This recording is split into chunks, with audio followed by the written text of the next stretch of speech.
Hey, everybody. Welcome. I am so glad to be here tonight. We've got an amazing program here, later than usual, but that's because it's Wednesday.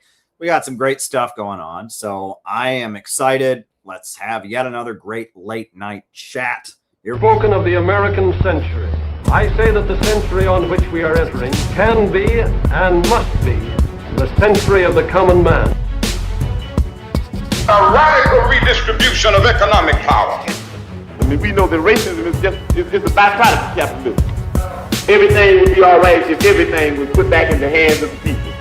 We need a government that will make sure Americans are taken care of and organize the economy to serve the people, not the profits of a wealthy few.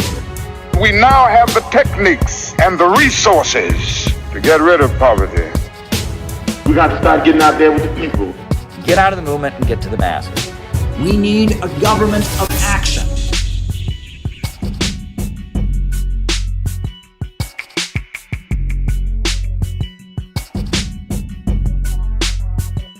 Welcome, everybody. I am so glad to be here with all of you tonight. We're going to have yet another great late night conversation. So, yeah, it's going to be good. We're going to follow our usual format that we always use, which is first I give my opening remarks. Then from there, we do the roll call. And then after that, I answer your questions for the remainder of the night. So if there's something you would like me to talk about in the second half of the program, all you need to do is go to buymeacoffee.com/Caleb Maupin and send your question. Somebody already sent a question, right? A couple nights ago, I hadn't streamed. They sent their question. I'm going to answer that one first off the bat. You got anything for me to talk about in the second half of the show? Buymeacoffee.com/Caleb Maupin, or you can go to, you can just do a super chat, or you can do a Rumble rant if you're on the Rumble, but send questions, make the second half of the show productive. It's always good. Yeah, we're going to be following our normal format. So the big announcement is that the Center for Political Innovation is having our national convention coming up. It's going to be good. It's going to be in Chicago, August 15th. So go ahead and register. It's going to be quite an event. It looks like some big names are coming. It's going to be great. We just had a great CPI members check-in meeting this afternoon that went really, really well. And, I just really, really love CPI. We are an amazing community of people. We got some great folks, and I am so excited about our August national convention. So go ahead and register if you haven't registered already. We are America's anti-imperialist movement. We are the Center for Political Innovation. Check us out.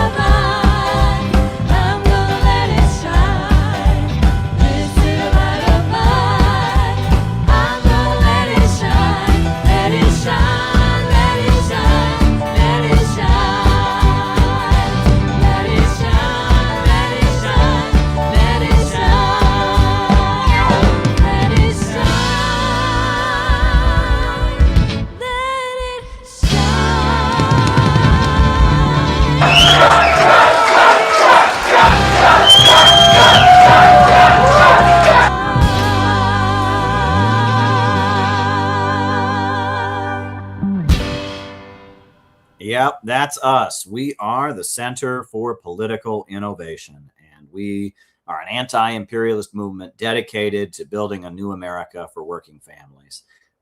We are really, really excited about everything, and people are joining. I mean, memberships are rolling in. If you just joined, be sure to check your email for invitations to our weekly membership meeting. Once you come to a weekly members meeting, we can then plug you into the active members chat. We got the convention coming up in Chicago. That's the biggest thing we got on the horizon. That is going to be amazing. The convention and the 7-day program, everything is coming together for that. I'm so excited. We got a van from New York going, and we got people from California and Minneapolis and all over the country coming for our national gathering. It's going to be really, really spectacular. If you haven't had a chance, I did write a public letter to all CPI members that posted here on this YouTube channel on Monday. I got quite a strong reaction, and I encourage you to check that out. But yeah, tonight we're just going to have a usual standard live stream. So if you got something for the second half of the show, You know how to send your questions. Go to Buy Me a Coffee or Rumble Rant, or just send a super chat or whatever. Send your questions for the second half of the show. All right. So tonight I wanted to talk about one of the biggest problems in American politics right now that is going to continue to be a problem until you just call it out for what it is. You just stare at, you just call it out. It's called competing nightmares. And that's what the political establishment in America is banking on. We got the midterm elections coming up, and the narrative of the Democrats is that Donald Trump is Adolf Hitler. And if you don't vote for the Democrats, we're all going to be rounded up and put in concentration camps, and we're going to have outright fascism, and it'll be illegal to disagree with Trump, and all kinds of crazy things that are not going to happen. And the Republicans are doing the same thing, right? That Mamdani and all the Democrats are Marxist revolutionaries, and they're going to kidnap your children and force them to get transgender surgery, and they're going to, tax you until you're poor, and they're going to destroy the economy and merge the United States with China. None of that shit's going to happen either. But these competing nightmares, the idea of vote for me or else the apocalypse happens. The competing nightmares are the perfect way to let politicians off the hook for actually improving things, because they don't have to offer you anything. If you vote for the other guy, the world is going to burst into flames and we're all going to die. So you got to vote for me no matter what. I don't have to offer you anything. I don't have to put forward. I don't have to speak about anything that you offer. Just vote for me or else the apocalypse. And this is the game our political leaders have been playing for some times. Now, generally in the late Cold War normal, right? After the 1970s, really with the Carter administration and then the Reagan Revolution, we got what I call the late Cold War normal in America. You had the neoconservative Republicans. The neocons ran the Republican Party under Reagan, starting with Reagan. I mean, Nixon, they had a lot of influence, but Nixon didn't play ball with them. But after the ouster of Nixon, with the rise of Gerald Ford, under Gerald Ford's administration, right? You got Alan Greenspan, you got Dick Cheney and Donald Rumsfeld, and then especially as Reagan took the White House, you got neocons running the Republican Party, and then you had the Democrats as the opposition party to the neocons. The neocons were the hardliners of America. That were for the military, that were for the religious right wing, which kind of became a factor in the late 70s with Jerry Falwell and the moral majority. And then you had the Democrats, whose job was people that weren't on board with all of that. Well, vote for us because we're not as extreme, and that was the late Cold War normal. And it was the Democrats who ran the late Cold War normal, routine of competing nightmares. Republicans didn't so much offer competing nightmares back then. Right, Ronald Reagan, you look at the Morning in America ad, you look at, some of Reagan's rhetoric, it wasn't exactly a competing nightmare. I mean, things were pretty bad during the Carter years. He promised to make things better. And then in 1984, during the election, the message of the Democrats, including most of the Marxist left, was you have to vote for us, or if Ronald Reagan gets reelected, there will be a nuclear war and everyone will die. That was their argument. The Democrats said, vote for us or we will all die from nuclear war and fascism. Don't forget fascism, right? There will be nuclear war and there will be outright fascism. And that was their argument. And the bulk of the left went along with this. Maybe they didn't exactly push it, but the bulk of the left went along with this. For example, the Revolutionary Communist Party, they don't vote, they boycott elections, but they started refuse and resist. And they started promoting the idea that Reagan was a fascist, and they did no business as usual protests, warning that nuclear war was on the horizon.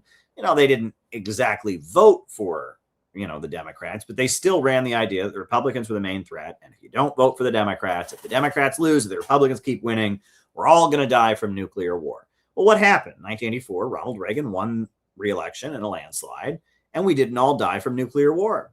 And they tried it again in 4 years. 1988, that was the argument, that if George Herbert Walker Bush wins the election, we're all going to die from nuclear war. All the dissidents and leftists are going to be rounded up and put into death camps. We're all going to die. The Republicans are fascists. And that didn't happen either. George Herbert Walker Bush got in for one term.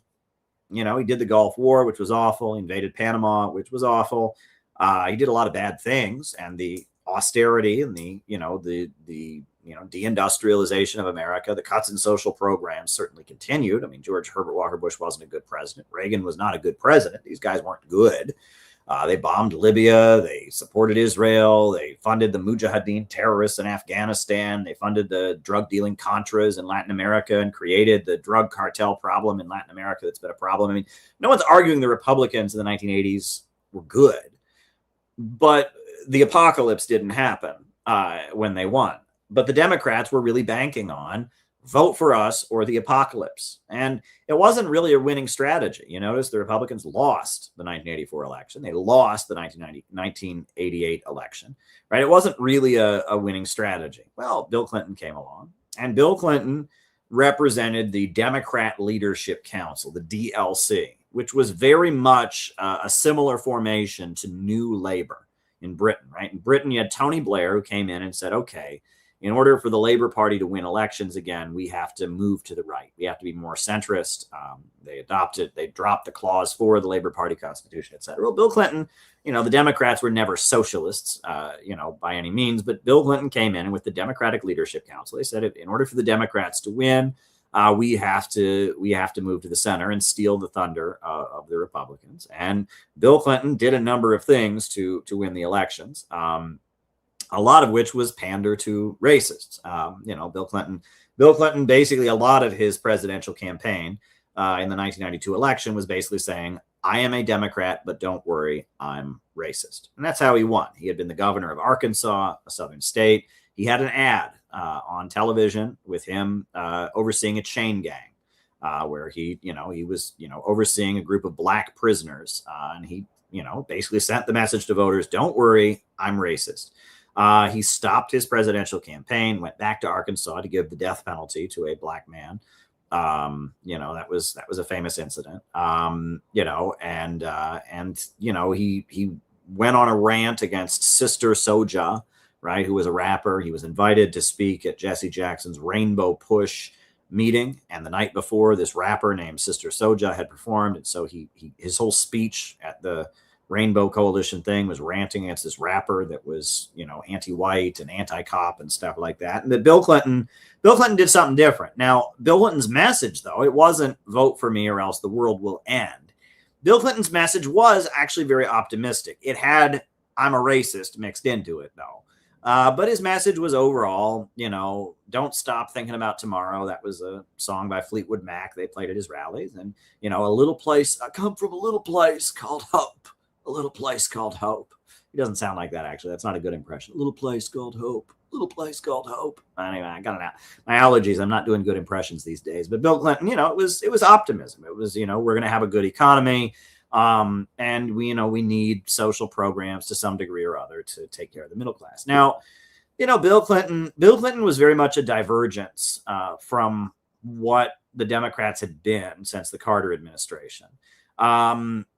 It's kind of interesting. The Democrats, starting under Jimmy Carter, the Democrats have very much been the party of the Eastern establishment, the new left, pessimism. Bill Clinton was very much a neoliberal kind of Democrat, right? Whereas, he was kind of pushing, he was kind of trying to ride some of the labor populism, but at the same time, saying we need to move the Democratic Party into more free market. And he governed. I'm not talking about his rhetoric. I'm talking about how he governed.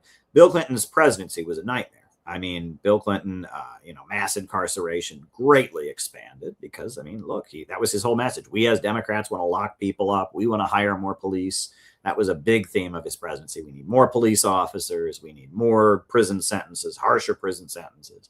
Under Bill Clinton's, presidency, we saw NAFTA and free trade and, sending jobs to Mexico and weakening the power of labor unions. Bill Clinton sent the Department of Justice to go after the Teamsters Union. The biggest victory of the 1990s was when UPS, the company, was unionized by the Teamsters. And so did Bill Clinton say, wow, we're so happy for you. We Democrats, we love labor unions. We're so happy that UPS. No, he actually sent the Department of Justice and the Teamsters to go after the Teamsters union and oust Ron Carey, the leader of the Teamsters union, who was responsible for unionizing UPS. And so Bill Clinton, in Bill Clinton's presidency, and he was the one who actually did get rid of welfare as we know it. He got rid of aid to mother with children. He got rid of, Bill Clinton was very much an austerity president. And especially in his second term, he was a war president as well. He bombed Iraq. He put horrific sanctions on Iraq. He bombed former Yugoslavia, Serbia. That was Bill Clinton. But he wasn't really into the competing nightmares thing. Bill Clinton's thing was a little place called hope. Right. And the idea was, the Soviet Union had fallen. China was opened up to foreign investment.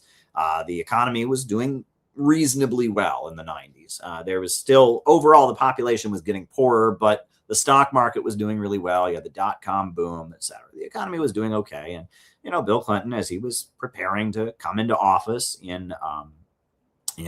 preparing to leave office, the year 2000 rolled around, and Bill Clinton, it was, we're building a bridge to the 20th century. They had Al Gore who came in there. I invented the internet. Al Gore invented the internet.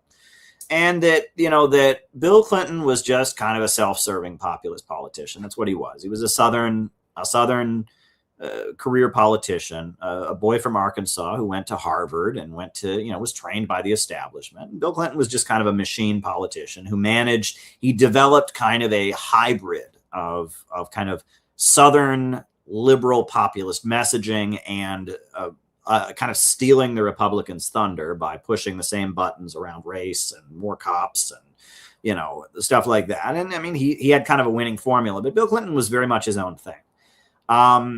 And even Al Gore, Bill Clinton's vice president, Al Gore was from the South. He was from Tennessee. But Al Gore was from a very, very wealthy tobacco family, right? Al Gore's family were very, very wealthy landowners, Southern aristocrats. They were not like Bill Clinton, who was just kind of a good talker who worked his way up. Al Gore's family were Southern tobacco giants, right? And Al Gore had, as his personal spiritual advisor, Marilyn Ferguson, the author of The Aquarian Conspiracy, who was, she was an occultist guru, a mystic who was very much tied in with the CIA through the Stanford Research Institute. And she was getting paid. It looks like she was getting paid as the CIA was doing their research into mind control and hypnosis and all of that. She was just on their payroll. They were just cutting her checks, and she was going around not telling people she was working for the CIA and doing workshops about empowerment and all of that. And Marilyn Ferguson, this occultist guru, was inside of Al Gore's head. Al Gore, she was his personal advisor, and there were many receptions for Marilyn Ferguson at the Bill Clinton White House, and Al Gore paid her lots of money, and she came over to the house, and Al Gore, then we saw, as after he lost the 2000 election, he actually won, but whatever, after he won the popular vote, but he lost the election. The Supreme Court gave the election to Bush. After that, we saw Al Gore became a climate hysterical person, right? That became his focus was, we're all going to die if you don't vote for the Democrats, because it's not going to be a nuclear war. The world's going to die from global warming. And that was really after he lost the election to George Bush. Al Gore reemerged as a climate alarmist. And if you watch State of Fear, and if you listen to Assault on Reason and the book Assault on Reason that he wrote, and if you listen to anything Al Gore has done since his presidential run in 2000, it's all vote for me or else you will all die from climate change. We're all going to die if Republicans get in, which is back to what the Democrats' message was during the 1980s. And during the Bush years, that was the Democrats' talking point. It was vote for us or you're all going to die. Vote for us or you're all going to die. 2004, John Kerry, the Democrat rank and file, was opposed to the war. They were opposed to Bush's war. They didn't support it. And they didn't support the Patriot Act. And they didn't support all the things that George W. Bush had done after the September 11th attacks. Bush had passed the Patriot Act, big violation of civil liberties. Bush was wiretapping people without warrants. Bush had launched a war against Afghanistan and then against Iraq, lying to the world about weapons of mass destruction. And John Kerry, they found a Democrat, a member of the U.S. Senate, John Kerry, who supported all of those things. Most Democrats wanted a guy named Howard Dean from Vermont. Howard Dean was kind of a Democrat populist, and he was the guy most Democrats wanted. But they canceled Howard Dean on CNN. Howard Dean, he got riled up. He spoke to his crowd, and he had a microphone, and he gave a speech, and he said, "We're going to take Iowa, and we're going to take these states, and we're going to take these states." And yeah, I mean, what was that? He just riled up his base. But they showed the clip on CNN over and over and over again to say this man is insane. And they showed a clip of him yelling. And they took the sound of the crowd behind him out. So you thought he was yelling to an empty room, basically. And he was saying, "Oh, we're going to take this state. We're going to take this state." And yeah, I mean, he just tried to rile up his base. He gave a fiery speech. And they said, "Oh, my God. Yeah, I could never vote for a candidate who screams," and they just showed this clip. "Oh, my God, this guy's a dangerous lunatic." And they just basically, Howard Dean was, they canceled him. That just shows you how much mainstream media has the power, right? With Graham Plattner, they at least had to find his ex-girlfriends and accuse him and all. Howard Dean, all he had to do was, he got very, very fired up. Howard Dean was out. And then they picked John Kerry to be the candidate. And John Kerry, I think John Kerry's 2004 campaign, looking back on it now, I think John Kerry's 2004 campaign was a psyop on a massive level, because John Kerry shot himself in the foot so much. And John Kerry tampered with his own identity and image in ways that were very not strategic. And I'll talk about that at another time. I don't want to focus on that tonight. But we were all told, all leftists were all told, you've got to vote for John Kerry, even though his platform said to send more troops to Iraq, even though he supported the Patriot Act and wanted to expand it. You had to vote for John Kerry because we're all going to die, because Bush is going to put us all in death camps, and he's going to, kill us all and make it illegal to dissent and put all critics of the Bush administration in mental hospitals. All kinds of crazy stuff was going around. It wasn't true. Bush was an awful president, and Bush's first term was horrible. His second term was horrible, but we didn't all die. But that was the narrative. We're all going to die. We are all going to die if Bush is reelected. Well, Bush got reelected, and we didn't all die. And the world is still here.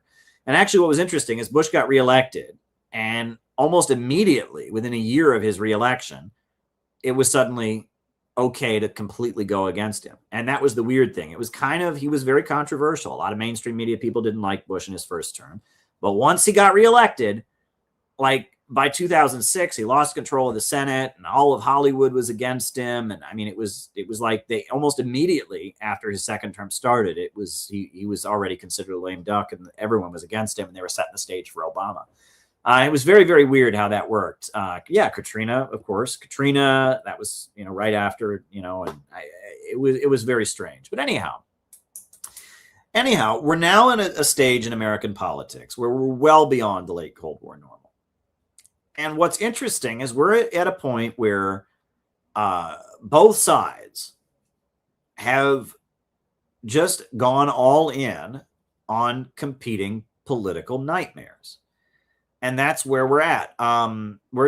It's competing political nightmares. The right is very guilty of this. And there's a section of the right that's always been like this. Look, I lived in a small town, right? And 3 or 4 blocks away from the house I grew up in, there was a homeschooling family. And I remember the mother in that family, she was completely terrified.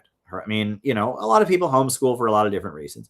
The reason her kids were homeschooled is because she was terrified. This woman lived in absolute fear. She was a very conservative woman, evangelical Christian, and she was utterly terrified of the world. And she ordered special fireproof clothing that her kids wore because she was afraid they might get in a fire and catch on fire. And so she had special fireproof clothes that she ordered from a special company, from a catalog, and she was constantly worried about kidnappers and constantly worried about what her children might see on television, and just, and that used to be an archetype that when I was in college, a roommate of I used to joke about what we called the pro-life mom.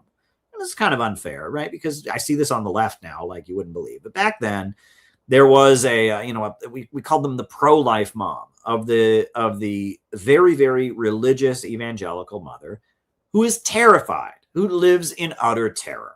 And we used to joke about it, right? And that, it was just like, that the whole world is out to get her and her kids. Part of growing up, when I was growing up as a kid in the 90s in a very conservative area in Ohio, one thing I remember is, and this was, it was kind of like the continuing impact of the satanic panic.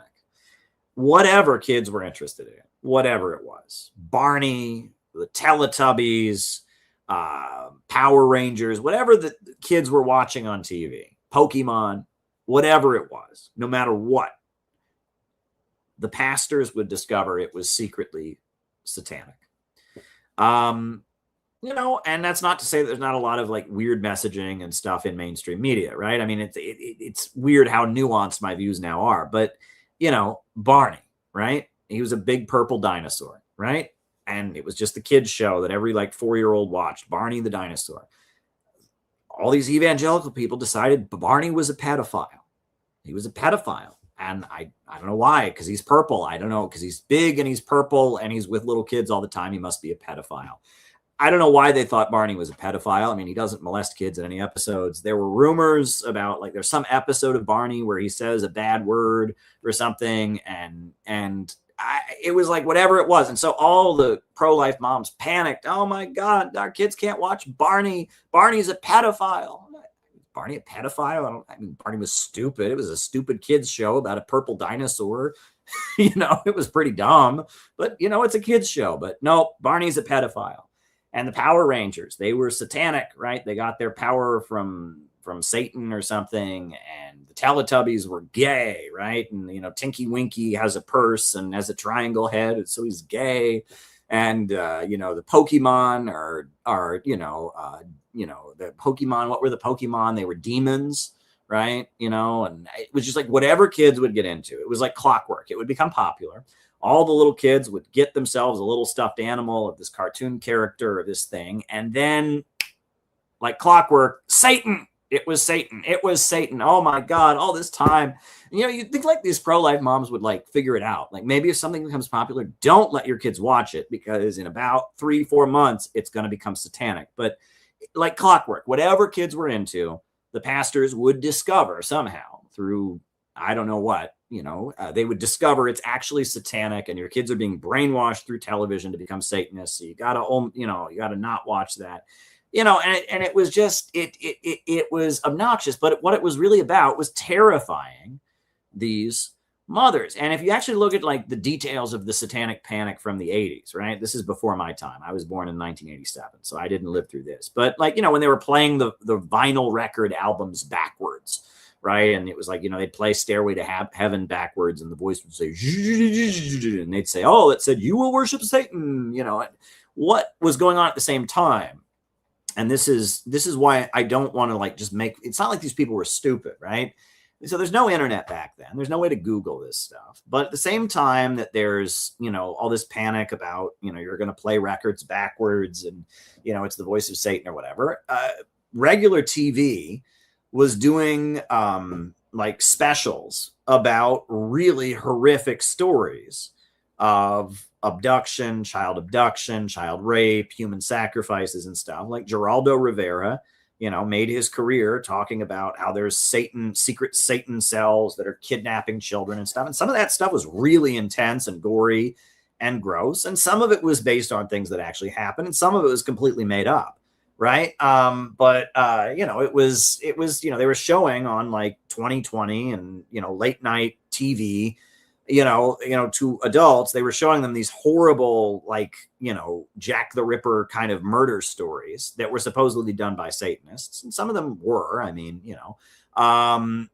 scaring the crap out of people. And then the messages and the secret, satanic secret order that's secretly infiltrated the government has so much power. They're brainwashing your kids through Pokemon and the Teletubbies and Barney the dinosaur, and it was kind of a conspiracy theory, you could say, but it was very mainstream and it was never really spelled out. And that's kind of how what you might call like conspiracy theories. It was never really spelled out. It was they never came out and said like the Satanists secretly control the government and they've infiltrated the TV networks and they've decided. It was never spelled out that way. It was just kind of like Barney's a pedophile and what is it? Barney's a pedophile and Tinky Winky is gay and the Pokemon are actually what are the Pokemon? They're demons, and the Power Rangers get their power from crystals that are actually demonic. And it was never really spelled out why exactly everything on TV was secretly a satanic, innuendo or secretly coded Satanism. But it was about keeping these like pro-life moms terrified. It was keeping them terrified. And then if you turned on Geraldo Rivera or you turned on the late night news stories where, about, these actually like very grisly, ugly crimes that were being committed, you would see really, really horrible stuff purportedly done by Satanists. And I think in a lot of those cases, look, people that are sociopaths and murderers often, there are often murderers who think they're hearing voices or and think they're hearing the voice of demons or something. It's not that preposterous that somebody who commits some horrible heinous crime is also thinking they're talking to the devil or something like that. That's not this is murderous criminal insanity. So there's no link between these two things, but it was about keeping these moms completely terrified, keeping them completely terrified. And what's interesting is that so that kind of thing continues. What's interesting is, like, for example, I've noticed that as the right wing is less mainstream now, right? As Alex Jones and people like that are more dominant among right wing circles, right? And that the right is much more kind of anti-establishment. Things that used to be kind of leftist things, have gone into, more conservative families. For example, used to be it was leftists that were constantly talking about preservatives in food, that were talking about we need organic food, not food with preservatives in it, and stuff, chemtrails, things like that, all used to be left things. Now, on the right, they talk about those things because it's part of the world is out to get you. Kevin Sorbo, he played Hercules on television. When I was a kid, every Sunday afternoon, we'd watch Kevin Sorbo, The Adventures of Hercules, which I kind of enjoyed because it was hokey, right? It was, it was this really low budget television show about, based on the Greek legend of Hercules, but it was so hokey. It was like enjoyable. And then they made Xena the Warrior Princess. And it was just, it was silly. And so I guess Kevin Sorbo, who played Hercules on these, on that show, he got a job making evangelical Christian movies. And he made like an evangelical Christian movie, and it's always about like a father figure who lives in the middle of the woods somewhere. He lives in the middle of the wild countryside. He's like a settler from the 1800s, except it's nowadays, right? It's a settler from the 1800s, and it's nowadays. And his family, this father raising his family as a good Christian in the middle of the wild country, and Antifa are coming on their motorcycles with masks over their faces to kill his family or force them to worship Satan or force them to be communists or something. I don't know. It was, and it's this whole like action movie that Kevin Sorbo made. And it's all about, a big, strong Christian dad in the middle of the woods fighting crazy Antifa and shooting at crazy Antifa with his gun. And it's the same kind of thing. And if you listen to the right, they have the same kind of narrative. It's a little bit different now that the right is more anti-establishment, but it's basically, if the Democrats win, America is going to become a Marxist communist dictatorship where your kids are going to be taken from you and forced to have transgender surgery, and Bibles will be forcibly confiscated, and we're all going to die. And that's why you have to vote for Trump. You have to vote for the Republicans, because if not, we're all going to die in evil Marxist dictatorship. And the Democrats are doing the same thing. And I noticed this during the Trump era, the Trump derangement syndrome got to be particularly crazy, and it hasn't stopped, right? And Trump is an awful president at this point. I thought, how do I put this? In Trump's 2024 campaign, it was better that he won because he was appealing to anti-establishment sentiments. He was saying he was going to end the wars. He was saying he was going to protect civil liberties. And he came in and he governed. He's been an awful president, and ICE is doing awful things, and I'm not for that. And on top of that, this war against Iran is exactly what he said he wouldn't do. I mean, Trump is an awful president. He's an awful president, an absolutely awful president. But he's doing it against the people voted for him to do the opposite, and he's coming in and doing the opposite of what they said he would do. Whereas if Kamala Harris got in, she would be doing the same thing, and it would have a popular mandate. I'm glad the people voted to end the wars, even though that's not what they got. The reason the wars haven't ended is because we don't have a mass movement. It takes a mass movement to end the wars. It takes a mass movement to win justice for working families, and we'll get back to that. But I got to tell you, right? So, this person who I will show you, this person has attacked CPI directly by name and has tweeted about me by name. So me talking about them, I'm not canceling them. I'm not defaming them because they talked about me. So I have the right to talk about them. This person that I used to know years ago when I was in the Workers' World Party, and so were they, Melinda Butterfield, right, wrote this article. And this article, and this is not a weird piece, okay? This is this Melinda Butterfield, who's now in one of the Workers' World Breakaways, has written multiple articles like this. And this is what they've written. Melinda Butterfield, right? First they came. Migrants, trans people are the first targets of Trump's fascist rule. What? Okay. I mean, the migrants part, sure. ICE is terrorizing immigrant communities. Okay, I get you there. But trans people? What? And this is what is actually written. This is what this person, who should know better. I mean, I'm just shocked that anyone with the level of political education anywhere near what I have, this is what is written. This is their words. Trans genocide. The forces backing Trump need and want to continue exploiting immigrant labor. They seek to terrorize immigrant communities with deportations in order to create even more brutal conditions and low wages. I agree with that. Actually, that's true. In the case of trans people, though, the goal of the fascist right is outright extermination. Executive orders have come down daily, attacking the ability of trans people to live their lives. Already, passports and other federal documents are being altered, nullified, and seized to hamper people's ability to travel, if necessary, and to escape the country. Trump has ordered an end to life-saving, gender-affirming care for young people under the age of 19 while laying the groundwork for a ban on trans health care for adults, too, with some hospitals complying. And here's the best part, right? Here's the best part. It gets better. It gets better.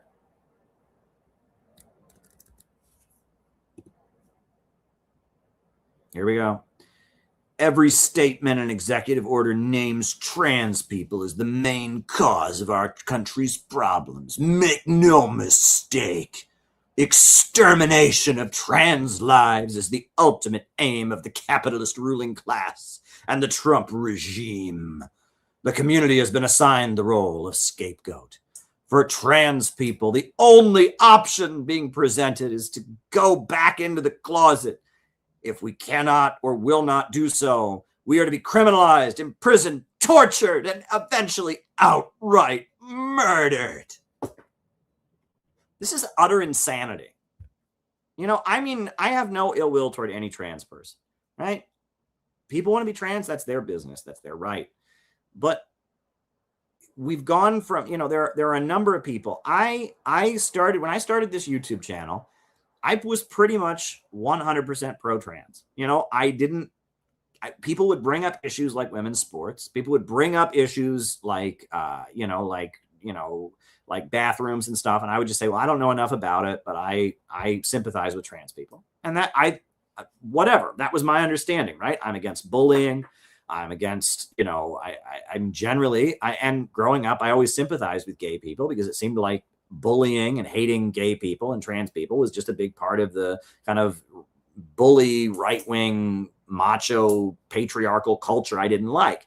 So I was always sympathetic, and I remain that way. If I see somebody being picked on for allegedly being gay or allegedly being trans or whatever, I think that's wrong, right? And that I don't like people, being made to feel that they're not welcome because of who they are and things like that. I mean, whatever.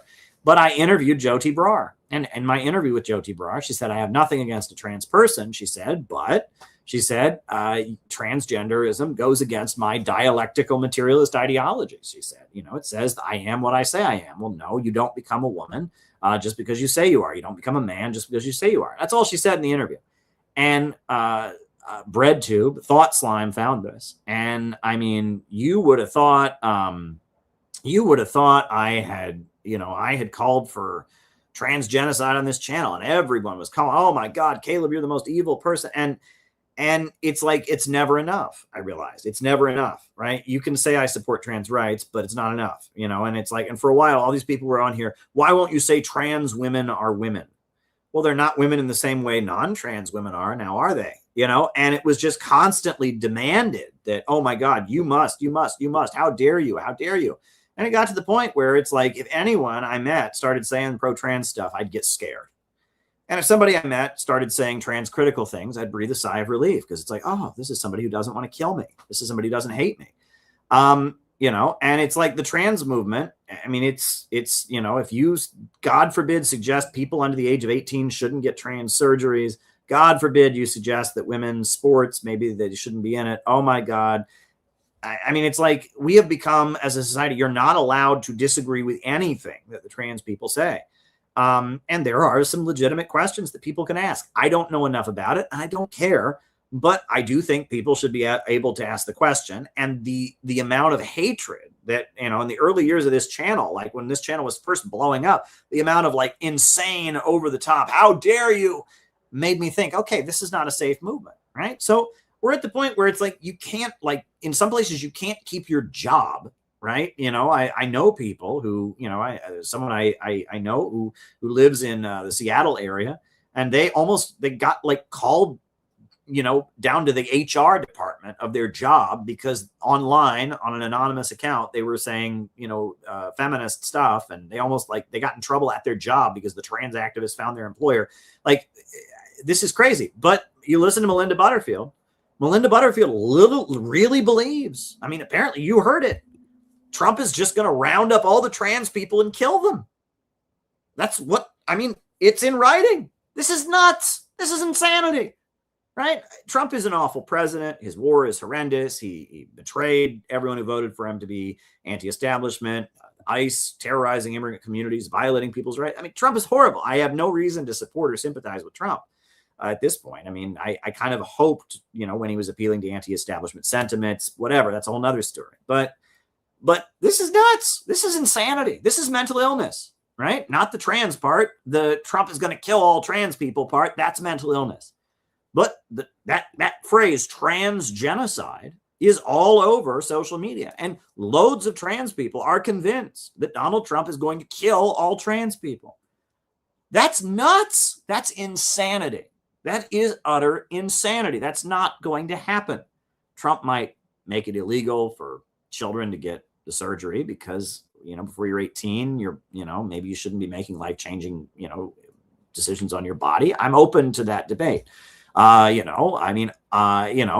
Trump might make it so women's sports, are only for biological women.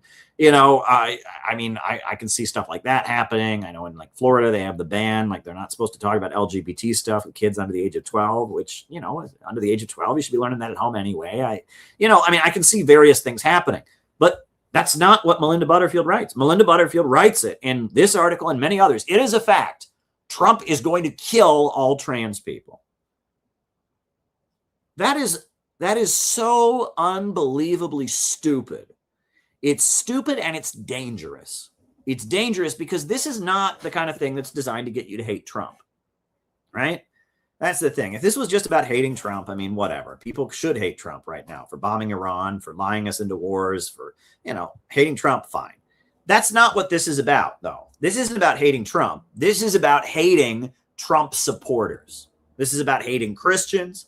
This is about hating socially conservative people. This is about creating a siege mentality among the trans community that already is a community that is very vulnerable to mental health kind of issues, making them feel that they're under attack and they must vote for the Democrats.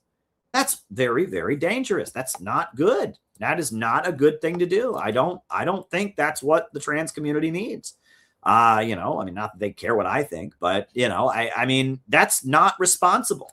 And Melinda Butterfield will probably tell you, oh, I don't support the Democrats. Well, gee, if you're telling trans people that Donald Trump was going to kill them all, and that if Donald Trump wins, extermination is the ultimate goal, yeah, you are supporting the Democrats. You can say, oh, I didn't support the Democrats. Bullshit. You support the Democrats. That's absurd, hysterical propaganda. And it's beneath any person who has any political education. Yes, if you really are into the trans thing and you really want to go for it, fine. But telling people that Donald Trump is going to kill every trans person, that's ridiculous. Okay. And I mean, as much as Trump has been an awful president and is doing awful things with ICE and all of that, that's a ridiculous claim. But I'll tell you what cause it serves. Right. So this is, we're talking about this person and why I have the right to mention this person. I'm not canceling them. Melinda Butterfield also wrote an article that mentioned the Center for Political Innovation. You remember the Rage Against the War Machine rally in Washington, D.C.? Well, Melinda did not approve. This is what Melinda wrote.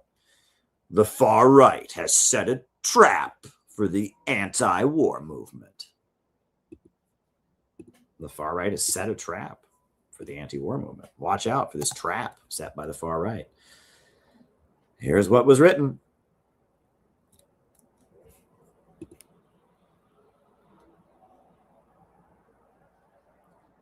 Life and death concerns of the oppressed communities for the false hope of a broad alliance against World War III. Referring to this rally that happened in February 19th, 2023, the most important anti-war rally that's happened in decades, where Republicans and Democrats together opposed World War, III and standing with Russia, etc. This is what Melinda said. Quote, its true purpose, however, is to strengthen the grip of the openly fascist white supremacist movement in the U.S. based on anti-trans panic, hatred of migrants and refugees, censorship of Black history, and robbing women of their right to abortion. So right there, Melinda declared that every single person who went to Rage Against the War Machine is a Ku Klux Klansman, right? Even Black people, even Cynthia McKinney, who her party endorsed in 2020, in 2008, right? But I guess Cynthia McKinney, because she spoke at the rally, I guess she's a white supremacist. Garland Nixon, Dennis Kucinich, Chris Hedges, they're all neo-Nazis. We're all in the Klan. Right? We all deserve to be murdered for speaking at this rally because it's actually a neo-Nazi white supremacist rally. But then it went on. Some of the anti-war left are desperate for an alliance with the far right, having no confidence in the multinational working class, the only force historically capable of stopping imperialist war and the advance of fascism. This is reflected in the details of the lineup of speakers on February 19th, including a libertarian wing of the Bernie Sanders electoral movement and so-called patriotic socialists like the Center for Political Innovation. Bum, bum, bum. Yeah, so, we're the Ku Klux Klan, because we supported a rally that featured Dennis Kucinich and, Tulsi Gabbard and Medea Benjamin. And, we're the Ku Klux Klan. That's ridiculous, right? And that if we're going to stop these wars, conservatives need to be part of the anti-war movement. But I guess we're not allowed to. And why is it that Melinda is so offended, so horrifically offended by the fact that anybody would want to include, conservatives and anti-war rallies?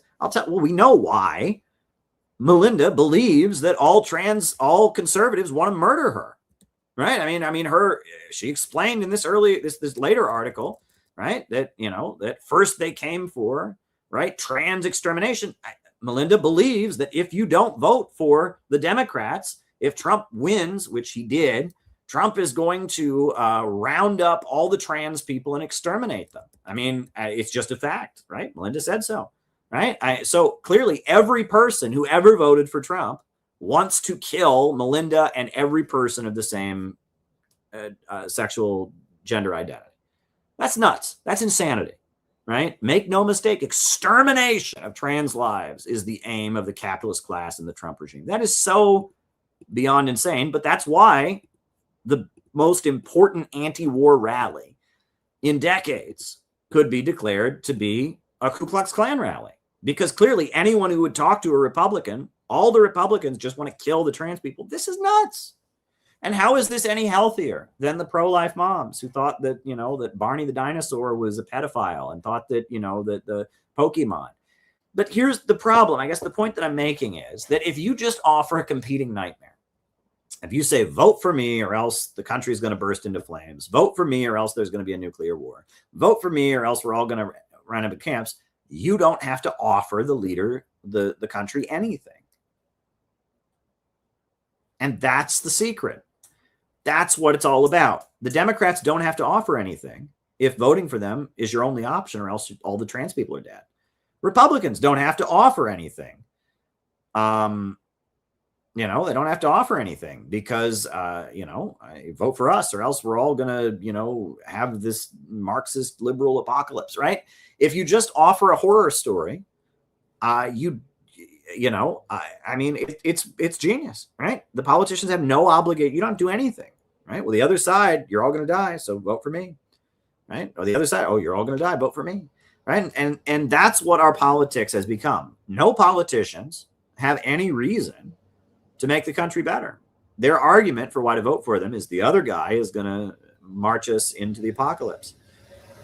So you got to vote for me, you know? And then, I mean, that's it. And it's lazy. And it's why we're in this shitty situation we're in, because our politicians don't have any ideas. They don't come forward with any solutions to make the country better. They don't have to. They just tell you the other side is a nightmare. Woke versus MAGA is false polarization. Let me repeat that. Woke versus MAGA is false polarization. Loads of people in the MAGA camp want to bomb and destroy Iran and are supporting Trump's war. Loads of people in the MAGA camp are in favor of economic policies that are demolishing our country, are in favor of getting rid of our civil liberties. They want to imprison or deport people for being pro-Palestine. Loads of people in the MAGA camp are defenders of our civil liberties being taken away, marching us into war, and impoverishing the country. And loads of people in the Democrat camp want the exact same thing, right? Loads of Democrats. The Democrats sat down when Trump was speaking throughout the State of the Union. But when he said, I'm going to go to war with Iran, Elizabeth Warren and Bernie Sanders and AOC, they were all on their feet applauding. Yay! Right? The overwhelming majority of the Democrat camp is pro-war. And when it comes to our civil liberties, the Democrats want to throw you in jail for being sympathetic to Russia. And Biden did that. He went after the Uhuru movement, went after Scott Ritter, right? The majority of Democrats are in favor of economic demolition of the country, degrowth, you know, globalism, free trade, you know, and that's the issue. Everywhere you go in this country, red state, blue state, rural, urban, the South, the Midwest, the coast, the West Coast, the East Coast, the heartland, wherever you go, Americans know, one, that this country is ruled by a group of very, very rich people who don't care about us. And the wars that they're waging around the world are not to make Americans better, to help our lives. It's to help that group of very, very rich people. Everybody in America knows that. Everybody knows that. Number two, they know that our freedoms, our right to freedom of speech, our right to privacy, our freedoms are being taken away. Everybody knows that. The government is coming for our freedoms. Everybody knows that. Three, people know that the economic conditions and the living standards in the country are going down. We are losing our economic opportunity. Life in America is getting worse. We're all getting poorer. The roads are falling apart. Everybody knows that. Everybody knows that. So why in the world can't we get together on the basis of fighting for our civil liberties, fighting to oppose these wars and oppose the globalist internationalist elite that's waging them, demanding government to improve the lives of our people and build up our economy again? Why can't we get together on the basis of that? Well, because maybe that's what I want, but there's these people in the Republican Party that you know, we're all going to die. So we got to vote for Democrats who aren't going to fix that. because that. On the other side, well, why aren't we for that? Well, sure, we're for that, but we have to vote for these people who don't think that, because if the Republicans get in or the Democrats get in, this is the game with the competing nightmares. We can't unite around what we ultimately need. What this country needs is not a woke versus MAGA culture war. We need an anti-monopoly coalition. That's what we need.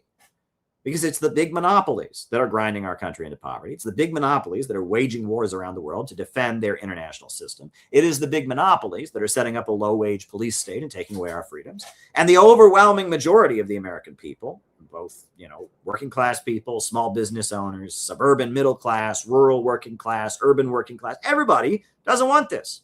We want the economy to get better. We want our roads to be paved. We want our mail to come on time. We want economic opportunities for our kids. We want education. We want housing. We want an end to these wars. We want trade and development. We want a stronger country. We want a government of action that will fight for working families and break the power of the big monopolies. We need a government that invests in people, a government of action. Right now, we have a government that serves the big monopolies and their agenda of impoverishing us and grinding us into poverty and degrowth. What we need is a government of action that fights for working families, a government of action that fights for working families. That's what we urgently need, a government of action that fights for working families.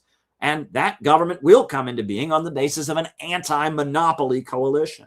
And that'll be people on the right that are against the wars, want to defend our freedom and want economic development, merging with people on the left who are against the wars and want to defend our freedoms and want economic development. And people like Melinda Butterfield are determined to make sure that doesn't happen. Melinda Butterfield is not really concerned about our living standards going down. Is not really concerned about the danger of war. Is not really concerned about losing our freedoms. Melinda Butterfield is concerned about Republicans are bad people and they're going to kill us all. And there's plenty of people on the right. Ben Shapiro, is he concerned about protecting our freedoms? No. Is he concerned about protecting our civil liberties and stopping the wars? No. Is Ben Shapiro concerned about making the USA more economically prosperous? No. He's just concerned about how Democrats are bad people and some of them don't support Israel and we need to stop the Democrats because they're all a bunch of commies. And I'm telling you, the Melinda Butterfields and the Ben Shapiros of this world are the best friends the establishment ever had, because the overwhelming majority of the American people in all parties, in all regions, want the same things right now. And the establishment is doing the exact opposite. And if we could get together and force a movement demanding economic development, protection of our freedoms, and an end to these wars, and standing up against the big monopolies and their nightmare vision of a high-tech dark ages, we could actually do something. And it's not going to come through voting, right? I mean, Trump kind of sounded better during the elections, but then he got in and he did what he did, because it's not about voting. It's about building a mass movement. We need to build a mass movement in this country, an anti-monopoly coalition against the emerging low-wage police state and the high-tech dark ages, the nightmare of war and a police state being imposed by the big monopolist bankers. And that's what we need to do. And we need to build that movement. And to build that movement, we're going to have to get along with people who maybe don't agree on the trans thing, or maybe don't agree on abortion, or maybe don't agree on gay marriage, or maybe don't even agree on some of the racial questions, and we'll argue with them and we'll debate with them on different things. But it takes a coalition to get things done. And we ultimately need to build a movement to oppose the emerging low-wage police state. And that is the urgent necessity of the hour. And anyone who's trying to keep you caught up in woke versus MAGA, red team versus blue team, is preventing that from happening. Okay, and you can understand this on many different levels, right? You can understand this economically and all that, but I've come to understand it from a little bit of a Freudian psychoanalytic level, right? I mean, this isn't exactly psychoanalysis. This is politics, but I'm using some of the Freudian language to explain this, right? Which is that, in Freudian psychoanalysis, they talk about how you have your conscious thoughts, like what you think, but you also have what are called impulses, right? Which are things that like drives, things you're going to feel compelled to have. In politics, people have their conscious thoughts. I am a Democrat. I am a Republican. I vote blue. I vote, I like this guy, but they also have impulses, which are not conscious thoughts. They're just desires that they have based on their circumstances, right? Going to the bathroom, you don't think, I need to go to the bathroom now. Your body tells you, I need to go to the bathroom, right? When you're sexually aroused, you're not thinking, I am now sexually aroused. No, your body just you have impulses, right? And in the liberal Western society, there are two impulses that people will feel that go against the liberal mindset, right? Liberalism, the ideology of the West, says individuals above all else. Western leaders refer to all humanity, and they refer to the individual. They never talk of a group. They never talk of the working class. They never talk of racial groups. They never talk. It's all just all humanity or the individual above all else, right? They're against collectivism. Well, there are two very strong collectivist impulses that will come up. And the first is what you might call socialism. Is in the liberal Western society, people are unemployed, people lose their jobs, people don't have access to healthcare, and they want something to be done about it. They want economic security. They want the state to take action to, to stabilize the economy. And that's the socialist impulse. It's not articulated. Doesn't come with a big Marxian analysis of capitalism or anything like that. People just kind of, as things get worse, say, geez, I wish the government could enact policies so I don't lose my job. I wish the government could enact policies so it wasn't so goddamn expensive to fill up my gas tank. I wish the government could enact policies so the price of food would go down and be affordable. That's going to come up. As economic conditions get worse, people have a socialist, if you want to call it that, impulse, wanting state action to improve things. But that goes against the liberal ideology. The liberal ideology says, nope, the free market solves everything. You're on your own, right? Get a job in the market, and the invisible hand of the capitalism and the individual market. The liberal order says we shouldn't need the state to control the economy. The economy just naturally takes care of itself. Profits lead to the best for everybody. Well, people are going to feel otherwise. That's the first illiberal impulse that comes up in a liberal society. And so to go with that impulse, they've created a boogeyman, a bad example called communism. And communism is what is the boogeyman created to teach you not to indulge your illiberal impulse for socialism, right? We're told that there was a society where the government did control the economy, and it was called Stalin's Russia, and they killed millions of people, and no one had any freedom, and they were all dying in death, and communism is the worst thing ever, and all that. So if you ever want the government to control the economy, think of Stalin. Don't do it.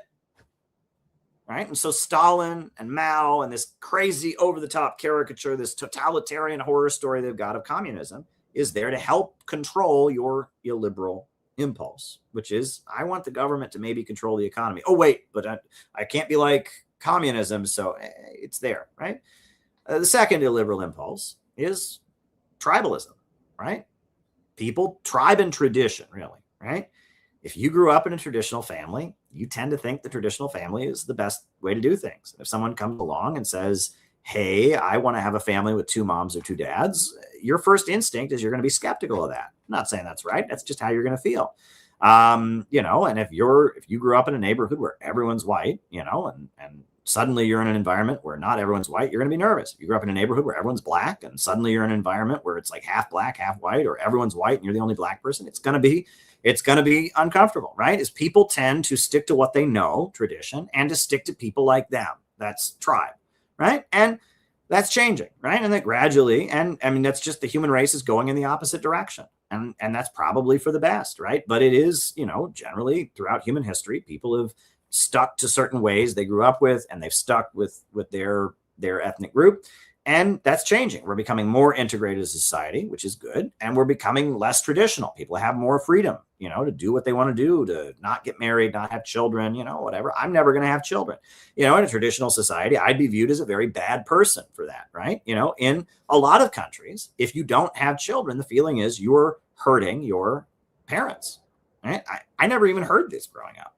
My dad's a Malthusian environmentalist. And he basically told me to never have children. But, in a lot of countries, you go to Africa, you go to the Middle East, there's a feeling that it's your job. You better have children because it's your job to continue your family's lineage, right? And that not having children is some kind of huge, Well, I'm used to, people telling me I'm weird because I have no desire to have children, but I'm never, but the idea that I'm a morally bad person for that, in a lot of the world, That is the feeling. Well, that's changed, right? I mean, and that's changing, right? We no longer have this tradition that it is your duty to your family to have children. Well, that's changing, right? And we're becoming less traditional and we're less tribal too, right? People get married to people of other races, right? I'm married to someone of another race.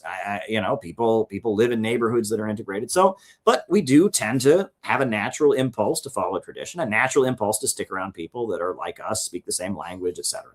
So what do we have to fight that illiberal impulse of tribe and tradition? Fascism, right? Hitler. Well, Hitler, we all know what happened there. That didn't turn out too well. And Hitler was preaching tradition and he was preaching racial and tribal, So Hitler, is the boogeyman for that. Average people who want the economy to be controlled so their life isn't chaotic are not communists. Whether you think they should be or not, they're not. Average people who are like, hey, I want to follow the tradition, the religion I grew up with. I want to stick with people that speak the same language as me or whatever. They're not Nazis, right? But fascism and communism have become the boogeyman that is there to serve as the bad example and scare you out of your natural illiberal impulses. And that's how the liberal society operates. And I know I'm in dangerous territory here. There's probably people who trying to interpret this as me saying racism is good. I'm not saying that at all.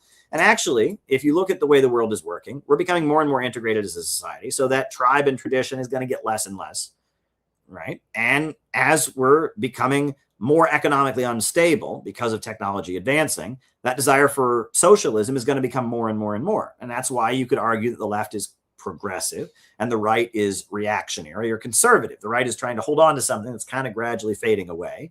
The left is appealing to a messaging that's going to become more and more relevant the more technology advances.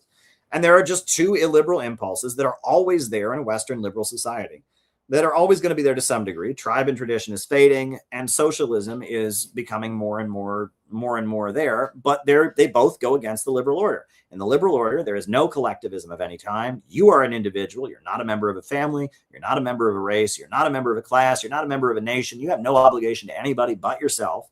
That's the social side. And the economic side is pull yourself up by your bootstraps. We don't owe you anything.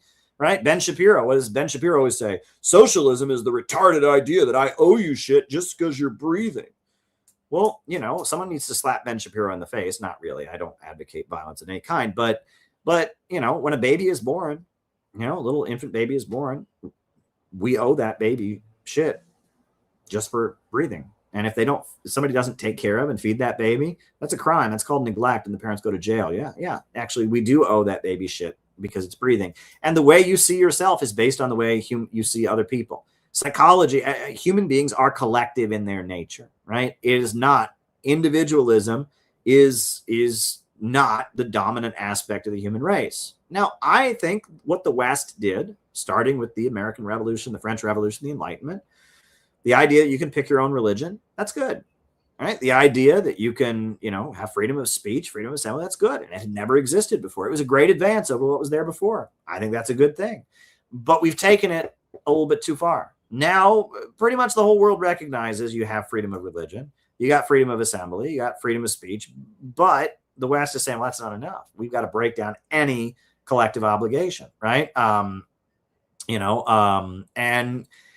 it is the Western ideology is individual above all else. And fascism and communism are the boogeyman, the bad example, the big scary thing to try and get us to police and repress our own illiberal impulses. What fascism actually was in Nazi Germany, I've written extensively about. It was economic degrowth. It was building a mass, right-wing movement to enact degrowth economic policies and set the stage for war. What communism actually was about the struggle against imperialism. It was that many countries, including Russia, had been kept poor by Wall Street and London dominating the world. And so countries broke out of that and set up 5-year plans and started building themselves up. Neither communism nor fascism has anything to do with that illiberal impulse, really, right? I mean, socialism, I guess, calls for state control of the economy, but ultimately what it turned into was an anti-colonial pro-growth movement. And fascism, I guess, used racist rhetoric and racist, populist, traditionalist rhetoric. But what it really was about building a mass movement to build an authoritarian state to enact degrowth.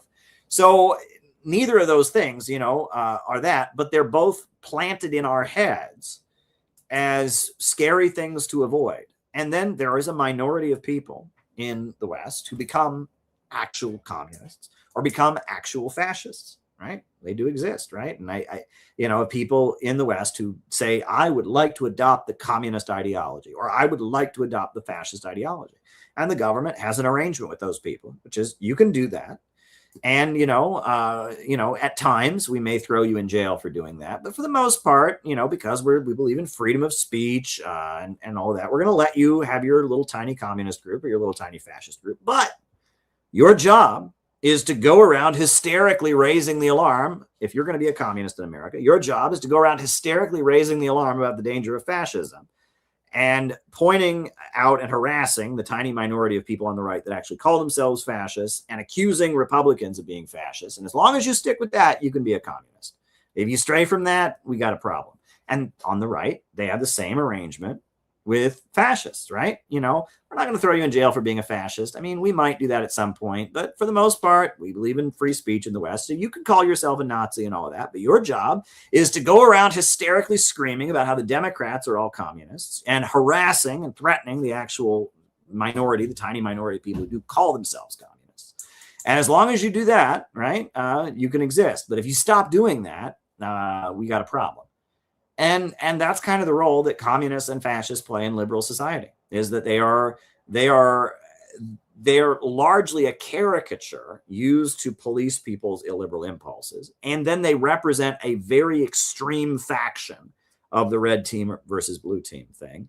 And on top of that, they exist on the one hand to scare the other side, right? I mean, during Hillary Clinton's run against Trump, you remember she talked endlessly about the alt-right and white nationalists, etc. White nationalists, and during Trump's first term, Charlottesville and all of this. I mean, it was like a big part of the Democrats was giving lots of attention to white supremacists and white nationalist elements, Ku Klux Klan, fascist people, in order to convince people they had to vote for the Democrats against Trump.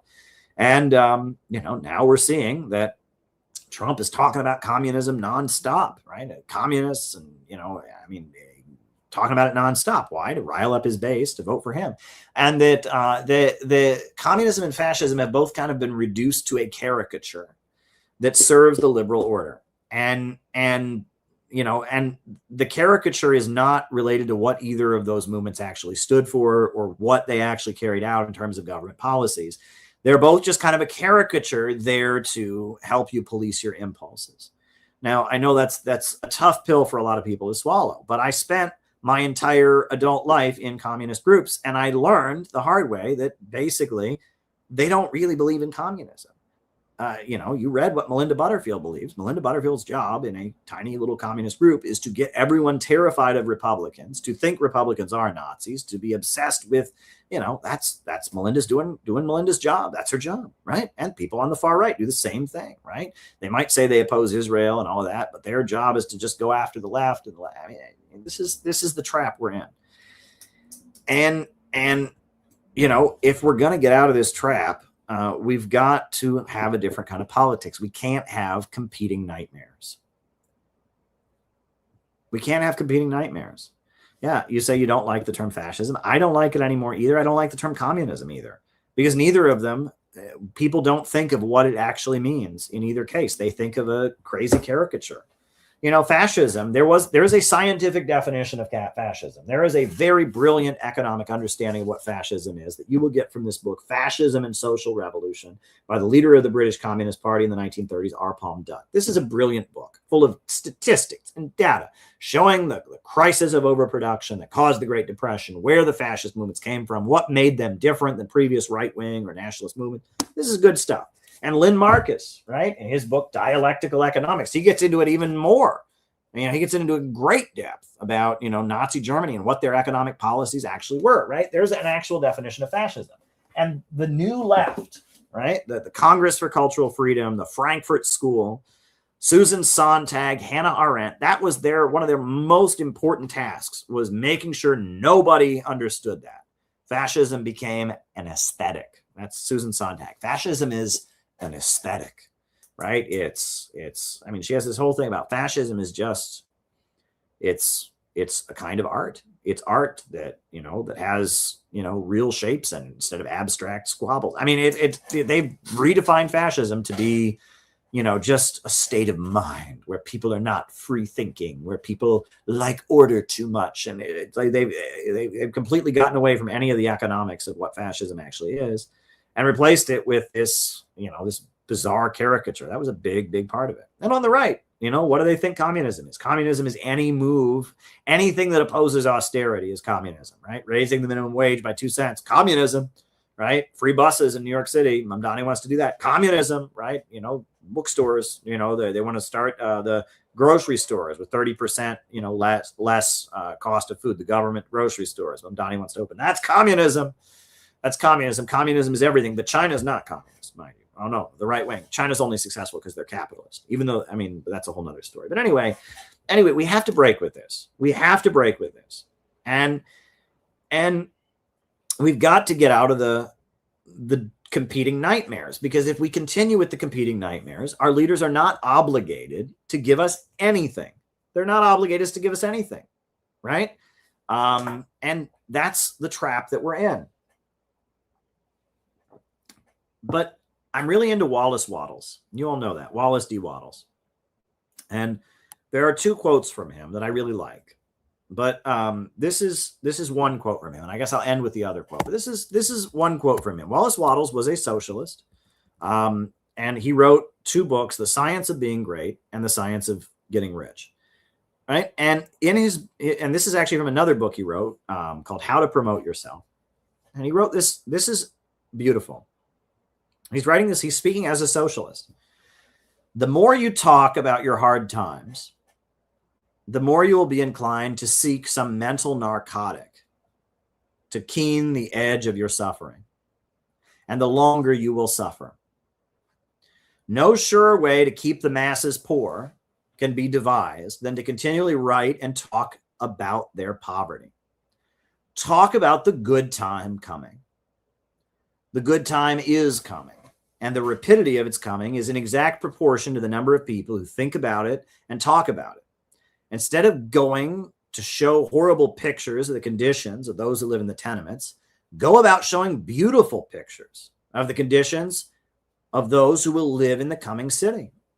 If you can inspire one person to go and work for the coming city, you have done more than you can by sending 10 people out with slaves and pasturers to relieve existing distress.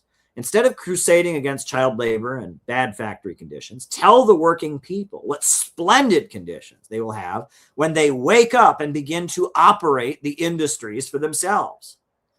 The masses are not in bondage to anything but ignorance and intellectual laziness, and they can have what they will when they begin to think. That's true. And that's why at Center for Political Innovation, when I first started the group, we adopted what's called a transitional program. We have a 4-point plan. And the plan is not, look how awful everything is. Aren't you mad about it? No, the plan is, imagine if we hired all the young people and sent them out to rebuild this country, to pave the roads, to build new universities, new schools, to build new power plants, new high-speed railway. Imagine we had a huge works progress program, hired millions of unemployed people to build America. Step 2, imagine our banking system were under public ownership and we strategically injected credit into communities to make the country more prosperous as part of an economic plan. Imagine that the wealth of our oil and our natural gas and our coal and our timber was in the public budget. Imagine if we had a society where we invested in our people. We had universal employment, universal health care for everyone, universal education for everybody, right? Imagine that we did that with an economic bill of rights. Imagine that. Wouldn't that be amazing? That's a transitional program. We're not telling people how bad things are. We're showing them 4 policies that other countries do. There are other countries in this world where they hire unemployed people to build shit all the time. Right? There are other countries in this world where the government controls the natural gas and coal and timber. There are other countries in this world that have government banks that inject credit. There are other countries in this world that have economic bill of rights and economic guarantees for their population. We could have all four of those things. Imagine if we had those things. We're going to people with a vision of how it could be. And that's not a competing nightmare. That's not, oh, vote for the other guys. And you'll notice none of the socialist and communist groups do this. All right, PSL, I have one of their books over here. PSL, they have their book about what a socialist America will be like. And I laugh about the book because, you know, I almost want to call the book The Magic Wand, because it has a list of bad things. And it says, we're going to abolish homelessness. Bing. You know, and I imagine like Brian Becker, you know, he's got his Harry Potter hat on and his magic wand. I, Brian Becker, am going to go around, you know, expo patronum and, you know, bing, bing. And he's going to abolish landlordism. Bing. They don't even explain how they're going to abolish landlordism. What does that mean, right? If you rent where you live, do you like own it? I mean, what does that mean? Well, no, it doesn't matter. It's focusing on the bad, right? We're going to abolish the bad. Bing, bing. We're going to abolish racism. Bing. We're going to abolish sexism. Bing. We're going to abolish transphobia. Bing. We're going to abolish poverty. Bing, bing, bing, bing, bing, bing. It's all going to go away. How are we going to do it? Doesn't matter. We're against shit. And join us if you're really, really mad, because we're going to magically make the bad things disappear. And here's a big long list of really, really, really bad things to be upset about. And, you know, racial gaps and infant mortality and all the, we're going to get our magic wand and we're going to bing, bing, bing. And until we come to power, until the revolution, until the, you know, the mighty seizure of power, we're just going to be really, really mad about it until then. Right. And this is what you call a minimum maximum program. Right, the fake socialists, the people who marched us into World War I, the social democrats, the Labour Party in Britain, the French socialist groups, the German social democrats, they would always say we have our maximum program and we have our minimum program. And the minimum program is stuff that doesn't really change stuff. Increase the minimum wage a little bit, maybe, you know, if people have been arrested for going on strike, we let them out of jail, you know, stuff that's pretty basic is the minimum program. And then the maximum program is full on revolution. And a minimum maximum program is the perfect recipe for opportunism, because the minimum program is just stuff the liberals want to do anyway. And the maximum program is something so far off and unrelated to nowadays, it doesn't matter. Well, you know what Lenin and others said, and what every revolutionary movement in history has said, is no, we don't need a minimum maximum program. We need a transitional program. We need a number of policies that could be enacted that would change the economic foundations of society. That's what you should be advocating. The Bolsheviks, what was their transitional program? It was peace, land, and bread. They said, we will redistribute the land to the peasants. We will end World War I, and we will wipe out hunger in the country. We'll feed the people. Those are three things. It's not socialist revolution, storm the barricades. It's not a maximum program, which is some crazy revolutionary thing. And it's also not whatever the liberals are doing. It's, we will offer you these three things if you vote, if you support us, if you join our movement. That is a transitional program, right? And that, you know, you read, Noah, he's published the Kim Il-sung, the writings of Juche. The first one is the 20-point program of the Korean Workers' Party. And you read the Korean Workers' Party, when Kim Il-sung took power, he had a 20-point program of things they were for. Create a public school system, right? Enable small businesses to open up, confiscate the property of Japanese collaborators. It was a pretty basic program, but it was the program on which North Korea was created, right? It's a transitional program, right? And Trotsky did a whole thing about that. We don't like Trotsky. It doesn't matter. Right? If you look at every serious revolutionary movement, they offer what's called a transitional program. Opportunists offer a minimum maximum program. A minimum maximum program is easy. It's and PSL's minimum maximum program that they ran for in the last election, the Claudia de la Cruz campaign, I took it apart. It was their campaign consisted of two types of things. One, things Joe Biden is already doing, and two, crazy stuff that doesn't even make sense, right? On the one hand, they want to dismantle the power grid. They want the Green New Deal. Well, Joe Biden and AOC are already for the Green New Deal. And the Green New Deal is bad for America. It would mean de-electrifying the country, right? Taking apart the power grid, right? They want to get rid of every fossil fuel power plant in the country and replace it immediately with windmills or solar panels. Get rid of all nuclear power. Yeah, you do that, and we'll have about 25% of the electricity in this country. Yeah, you want America to use 25% of the electricity. You think about degrowth.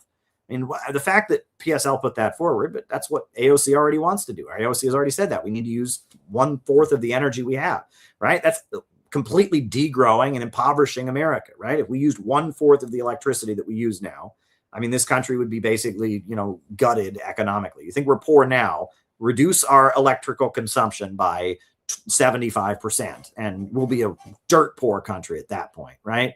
PSL's program included, include critical race theory in all schools. The Democrats are already doing that. It was a bunch of stuff Democrats are already doing. And then a new economic order in which the poor get justice. What does that mean? It doesn't mean anything. It's just some podium pounding leftist, right? The working class rules and abolishes the power of the, it's just a whole bunch of podium pounding. It doesn't mean anything. A minimum maximum program. That's what opportunist elements always do. They offer a minimum maximum program. Well, a serious revolutionary organization offers a transitional program, which is a number of policies that could be implemented under this system that would change the economic foundations of society.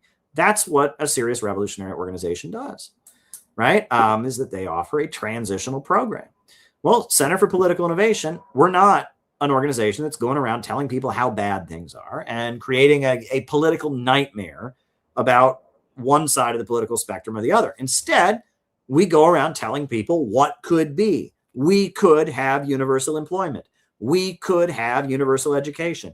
We could have public ownership of our natural resources. We could have a national bank. We could hire all the unemployed young people and have them rebuild this country. These are 4 things that could be. This is the coming city.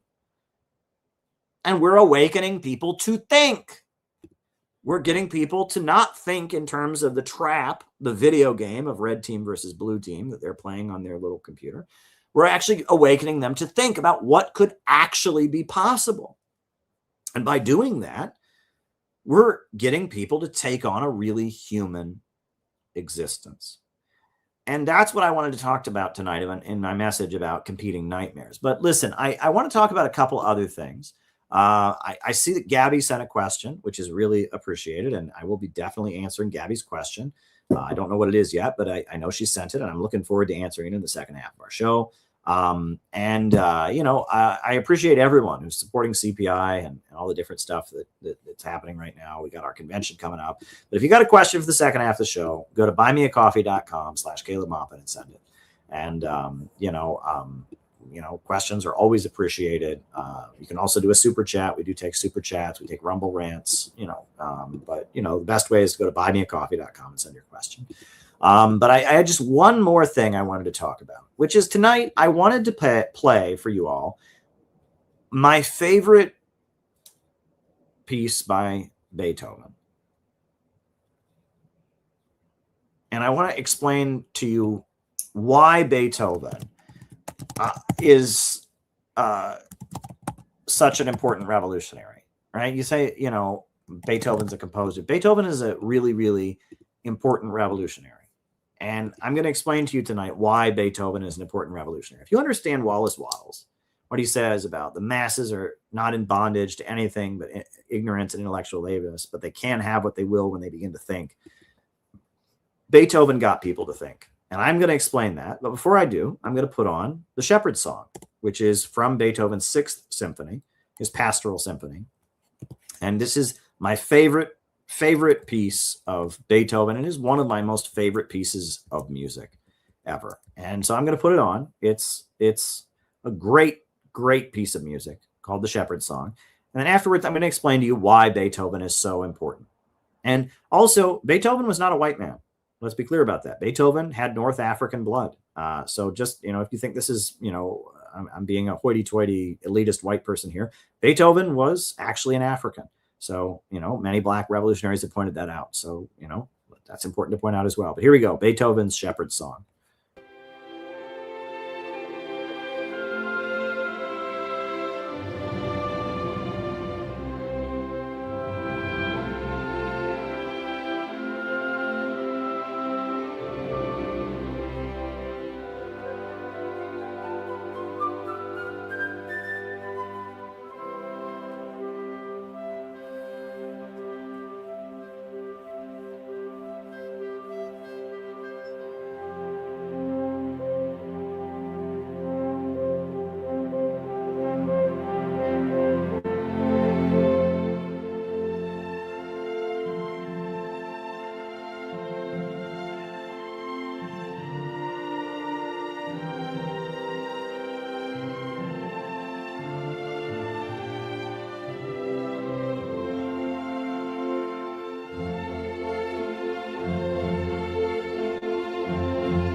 So that was Beethoven's Shepherd's Hymn from his Sixth Symphony.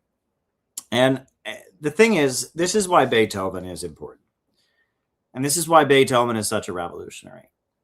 Prior to Beethoven, in feudal society, there were two forms of art. There were these people called troubadours. I'm talking about music specifically. There were two forms of music. You had people that were called troubadours. They had guitars or lutes or little instruments, and they went around begging for money, and they would play whatever people would give them money to play. And in a lot of cases, they would actually sing songs that were related to world events because there was no news back then. So often they would go around singing ballads about kings and stuff and events that happened. And in other cases, they would just sing very bawdy songs with dirty jokes in them, or just very beautiful love songs or whatever. They were troubadours, and they were commercial artists. Basically, they were pop. You know, they sang what we would now call folk music. They went around, you know, begging for money. You know, often, you know, living as kind of semi-homeless people, singing songs on their on their musical instruments in order to survive and make money and give the masses whatever they wanted. And then you had the music that was from the aristocracy, from the kings, usually the kings of the nation. Bach, right? There was some king who really wanted to have music, and so he hired, Bach to compose music and hired musicians to play. And he was like so wealthy he could have musicians, and they would play whatever the king wanted. And the king would want this, the king would want that, and they would perform for the king. And those were the two types of art. You had the art for the masses that was performed by kind of desperately poor troubadours that would just perform whatever would get them enough money to eat and not starve. And they would, dirty songs and, but also news and also beautiful love songs. And, you had folk, what we now call folk music, which was the art performed by kind of desperately poor troubadours. And then you had the art that the patrons, the wealthy patrons, the aristocrats would pay for. Well, Beethoven was the first commercial composer. He was the first guy who composed music that people paid to see in big numbers and filled concert halls. And he wasn't performing simply to please a wealthy donor, and he wasn't dumbing it down to the lowest level, right? Beethoven, his music, people paid money, bought tickets to go hear Beethoven symphonies, and Beethoven presented high art. It was high, it was good art, but it wasn't art that was just what some king wanted to hear, and it wasn't lowering it down to the most common denominator. It was music that made his audience smarter, made his audience more intelligent, and had an optimistic message. And that particular piece, at the time, see, Beethoven was a revolutionary. In the 1800s, the world was experiencing the revolutions to topple feudalism. In 1848, you had the Spring of Nations, where there were over 200 revolutions across Europe, 200 different uprisings. And you had the French Revolution. And, Beethoven's Third Symphony was called the Heroic Symphony, or Eroica, or the Heroic Symphony. And he dedicated it to Napoleon, because Napoleon was marching the French Revolution and the ideals of liberty, equality, and the rights of man, liberté, égalité, fraternity, all across Europe. And he liked Napoleon. But then Beethoven found out that Napoleon had declared himself emperor, and so he scratched Napoleon's name off of the symphony. And that at the time that Beethoven was living, it was largely peasants, people in the rural areas, that were revolting. Before you had the German Revolution of 1848, you'd had generations of peasant wars where peasants had risen up against landlords. And the French Revolution was largely peasants who piled into the cities. They piled into the cities, and they ended up cutting off the head of the king. And that particular piece, the Pastoral Symphony, the shepherd's hymn, the shepherd is a peasant. He's a rural person who takes care of sheep. And it's very optimistic. And that at the time, peasants all over Europe were marching into battle to demand human rights. And Beethoven viewed the revolutions against feudalism as great things. And he viewed his music, because he wasn't just performing for the aristocracy and what they wanted to hear. He wasn't a troubadour. He was having symphonies perform, and people would pay. It was art for the people, right? Average people would buy a ticket to go see the Beethoven symphony, and Beethoven celebrated the people. And he viewed the people as making history. And he celebrated the people, and he was optimistic, right? His Ninth Symphony is the Ode to Joy. And that shepherd's hymn is celebrating the peasantry. The peasantry is a revolutionary force. And it's saying that people can change history, and people can advance, and they can make things better. And that as an artist, he would use his music to inspire people to be optimistic, to inspire people to go out and change the world. And he viewed human beings as the changing force, and that he would use his music to make people smarter, to make people emboldened as revolutionaries, and people would be inspired to be revolutionaries, right? There's a famous exchange between Beethoven and some prince, and they were going back and forth. And Beethoven said to him, "There will be many princes in this world. There's only ever been one Beethoven," right? And that Beethoven was writing music at a time the world was changing, where the aristocracy was being overthrown, where the people were being sent out to fight to create modern nation states.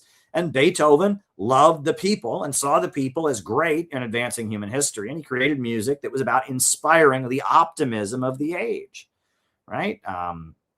and a lot of classical music, was like that, right? For example, when I was a kid in church, because I grew up in a rather, German area. I'm Irish, but the area I grew up in, half my class, Steiner and Steinberg and Steinberger, and, people had very, very German names, a lot of Mennonites in the area I grew up in. And every so often in church, they'd say, sing hymn number whatever, and we would sing, glorious things of thee are spoken, glorious things are sung of thee. What is that? What tune is that? Well, that's Haydn, right? It's from the, contemporary or, classical musician Haydn. He wrote that anthem. But what did that end up being the anthem of? That became the anthem of the 1848 German Revolution.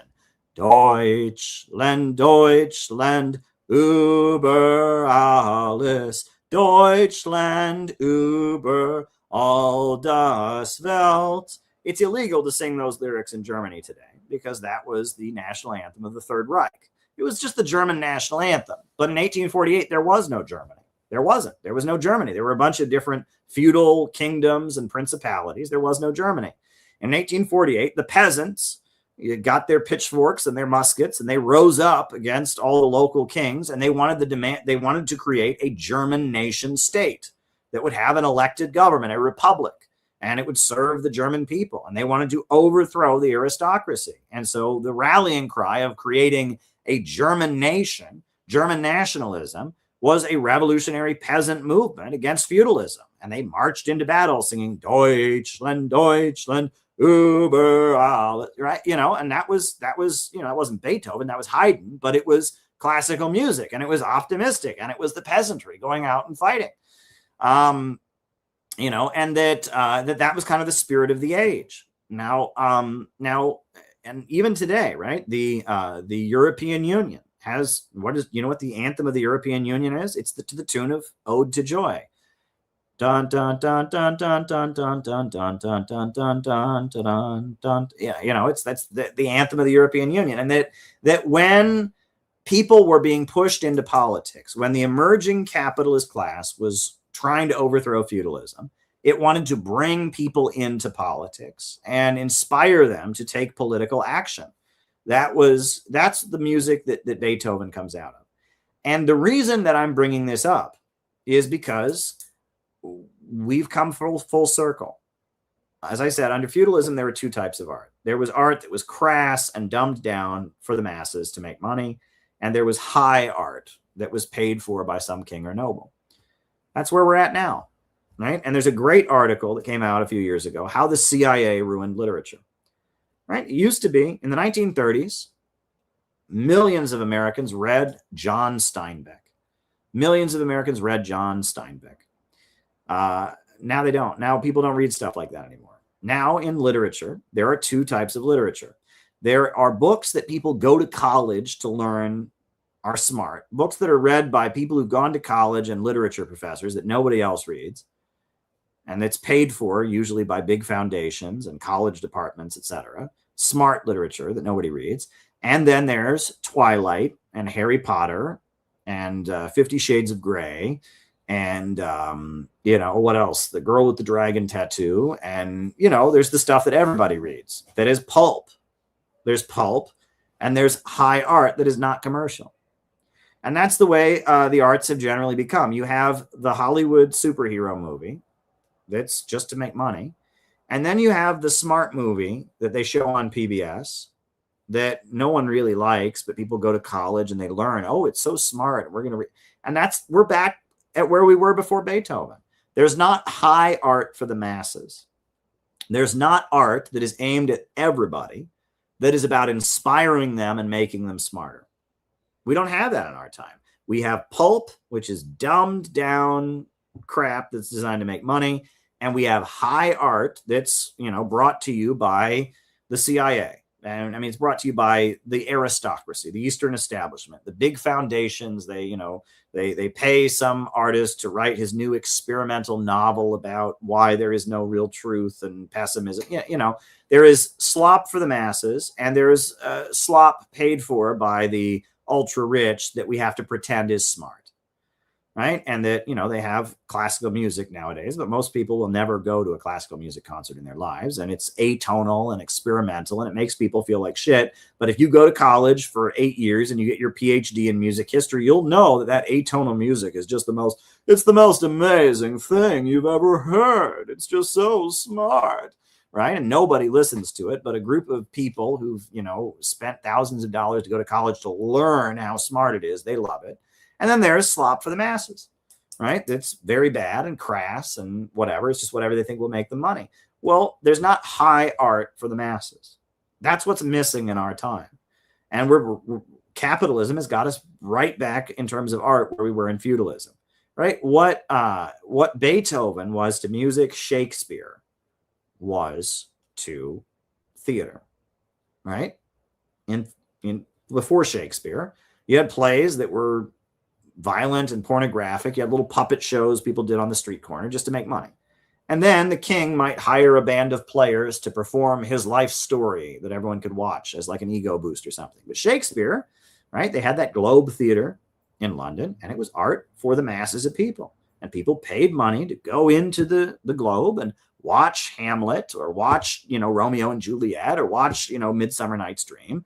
And it wasn't slop, but it was good. People enjoyed watching it. Average people consumed it, and people piled into the Globe Theater to watch Shakespeare. What Shakespeare was for theater, Beethoven was for music. Shakespeare was the first commercial playwright. Beethoven was the first commercial composer. And if you listen to Shakespeare is very similar in that it views average people as good and as the makers of history. And it views, the tragic plays are often showing what can go wrong, but it shows people trying to do right under tragic circumstances. It kind of laughs at humanity. And Shakespeare is a very similar phenomenon. And that this is important to point out, because what Shakespeare and Beethoven both have in common is it's aimed at the bulk of the population at the time. I mean, not in our time, but back then. And it's aimed at making them feel good about themselves and inspiring them to go forth and change history, right? That's what both of them were trying to do, because that was the spirit of the age, because feudalism was being toppled. And, the capitalist class was inspiring people to get involved in the political process to bring them to power. And so people were being inspired to go out. And so they had high art for the masses. And that's really, really important. And that's what we need now. And so I'll end with my other favorite Wallace Wattles quote, if I can find it here on the screen. This is one of the most important quotes. This is, it's very, very important to me. And if I can just find it, here it is. Right? This is really important. There are two mental attitudes a man may take. One makes him like a football. It has resilience and reacts strongly when force is applied to it, but it originates nothing. It never acts of itself. There is no power within it. Men of this type are controlled by circumstances and environment. Their destinies are decided by things external to themselves. The other attitude makes man like a flowing spring. Power comes out from the center of him. He has within him a well of water springing up to everlasting life. He radiates force. He is felt by his environment. The principle of power in him is constant action. He is self-active. He hath life within himself. And that's what I would like to inspire you all to be. And that's what innovationism is. It's about inspiring you to be really, truly human, to transcend the state of living biologically that our rulers would like to reduce us to, and to really empower you to not be like a football, but to have life within yourself, to find your power as a person and to change your environment. Frederick Engels, what does he say? He says, man is the only species that masters his environment. To really take on a truly human existence means to find the center of energy within yourself and be felt by your environment, to change the world around you. to be empowered, to not simply be living biologically, but to change the world around you and to inspire people. And that's what I am struggling to do. And that's what the innovationist movement, the Center for Political Innovation, is all about. Look, everyone who comes to the convention, it'll be in your packet. You'll get a copy of this book. It'll be in your packet. You'll get a copy of another book. We got them printed. We're doing everything we can for the convention. It's going to be really, really awesome. We need an optimistic, constructive, anti-imperialist movement that inspires people to think. That's what the Center for Political Innovation is. Take it or leave it. That's what we're about. I hope that you will join us at the convention coming up. And yeah, this might be my favorite live stream. Well, dang, I'm glad it spoke to you this well. But anyhow, names and locations. I will call you all out as I see you. Names and locations. Who is with us tonight? And then from there, I will start answering questions. So names and locations. Who is with us tonight? Names and locations. Anything is possible. We are winning, says Gabby, and she is right. Names and locations. Gabby is in Chicago. Jake is in Portland, Oregon. Good to see you, Jake. Good to see you, Jake. Names and locations. Southern California. Ryan in Kansas City. Good to see you. Joe Gutierrez in California. Rice from Adelaide, Australia. Alex in Brazil. Good to see you. Samuel from the far east of Russia. Bless up to you, Samuel. Michael in Bayonne. Good to see you, Michael. Ian in the Yukon. Good to see you, Ian. Good to see you. Anybody else? Names and locations. The South. Huey Long. D in the Hamptons. Hampton Road, Virginia. That's a new one. All right. Jacob in Pensacola, Florida. That's another new one. Hey, people are flowing in. We must be doing something right. Names and locations. I'll touch on that later. I did some reporting on that today. Don't worry. You'll hear it. Not tonight, but you'll hear about that. Gabby, I really hope so. Dan in the LA area. Dan is always killing it. They're always out there organizing. Dan is doing great work. Kew Gardens, Checkpoint Charlie. Hurry Long. Every man a king. Oh boy. We are doing good stuff, folks. Grady in California. Kansas City here. Good to see you. Names and locations. Anybody else? Names and locations. Moonlight Beach, California. Scott. Good to see you. All right, folks. So questions, right? There was Alex and Susan from Montreal. Good to see you, Alex and Susan. Bonnie in Baltimore. Good to see you. All right. So we're now going to, there was one question that was sent via Buy Me a Coffee. I think it was a follow-up from an earlier question, but we're gonna do that. Buy Me a Coffee, and then after that, so yeah, Chris said, oh, Margaret Singer, I did that one already. I think I did Chris's questions actually. I don't think, right? Was there another one, right? Oh. If I didn't care about the majority of the people of the U.S. outside of the ruling class, why would I work so hard to remove the liberal biases handed to me by my family and college friends? Why would I want to strive for peace in one of the most contentious, violent struggles in the history of American activism? On the one side of the false dichotomy, there's Emma Goldman and her violent anarchist partner, Alexander Bergman. On the other, there's George Tiller, who was fatally shot in 2009 for performing abortions. I wish to de-escalate all such civil warring. As poverty and war will likely increase, the U.S. people will naturally have fewer children during lean times. In general, people are losing children to war. They retain resources and increased reproduction. You lost me there, Chris. I have no idea what you're talking about. I do know that, Phil in Brooklyn. I do know that birth strike was a concept put forward by a lot of anarchists. There's this idea that you shouldn't have children because more children decreases the rate of wages because there's more competition for jobs. And that, that was a concept put out there that like we want to have fewer people, that was something that the anarchist wing of like the syndicalists put forward during the 1800s and 1900s, birth strike. I know that was a thing. And so, yeah, I don't know what more to say about that. I mean, the George Tiller killing, I remember when that happened, and that was, that was terrorism. Right. You can say that what George Tiller did was immoral, if that's your position, but, that doesn't mean that the way to respond to that is that somebody who disagrees should then go into his church on Sunday morning and murder him. Right. And he was in his Unitarian Universalist church, and he was an abortion doctor in a state like that, in one of the only states that allowed that kind of abortion procedure.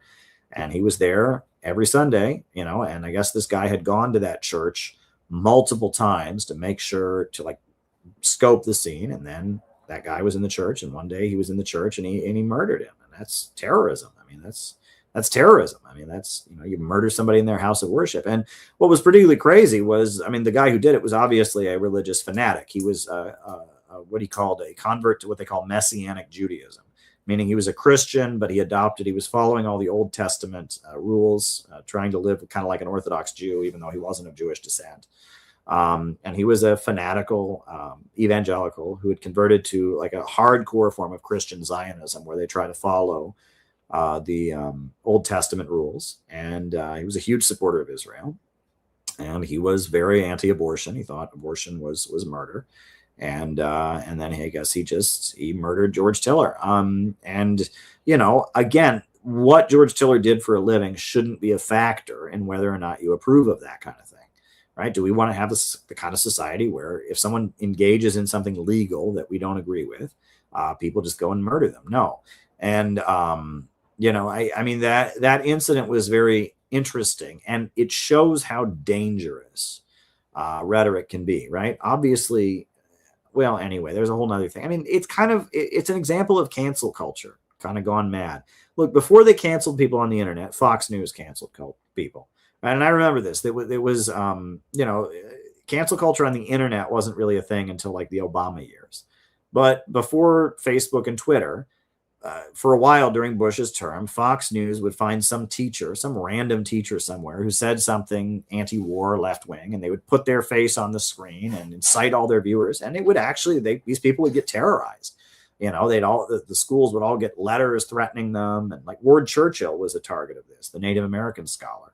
I mean, he's done many things in his life I don't agree with, but regardless, and he's speaking up for Uhuru now. I find that very admirable. And, I mean, he's just a controversial Native American scholar, and they found an essay he wrote about 9/11. And for 100 days straight, Bill O'Reilly talked about it. And the university got threats of violence, and they ended up firing him illegally. And he won a lawsuit that they had fired him illegally. But the university was so scared of losing money and so scared of all the threats, they fired him illegally. And they went after a number of different teachers and professors that way. It was cancel culture. And this George Tiller guy, he practiced late-term abortions, I believe, right? And I don't know the details. I really don't. And I'm not going to get on here and I don't know the details. I have heard from leftists who defend abortion. They claim that the kinds of abortions he did would only be done in like circumstances where the mother's life was in danger, because it's really dangerous to the mother to even do the abortion. I don't know if that's true. I don't know. I just don't know. Okay. But Bill O'Reilly did many episodes of his show talking about this guy by name, talking about what state he lived in, what city he lived in, and calling him George Tiller, the baby killer. Right. And just over and over and over again. And this guy got all kinds of threats, and his clinic had been lit on fire, and people, and then after a while, somebody just went and killed him. And that, if you use a platform to target an individual and inspire people to harass them, among those individuals, there may be some that may actually do them harm. Right. And that, in my experience being canceled, people don't care. And that's the worst thing, is that, when you get canceled, it stops being about you, because people have no interest in learning anything about you. And I should have learned. Grover Furr, right, is a great historian. He's been canceled, right? Alex Jones and others would rant about him. Oh my God, there's this professor who defends Stalin. And, he would answer the phone at his office. It was public what his phone number was. He would answer the phone at his office, and someone would call him up, so angry that he defended Stalin, and he would try to talk to them.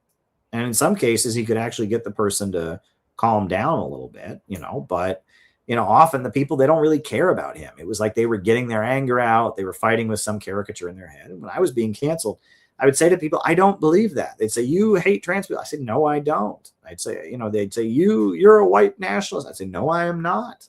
You're against affirmative action. No, I am not.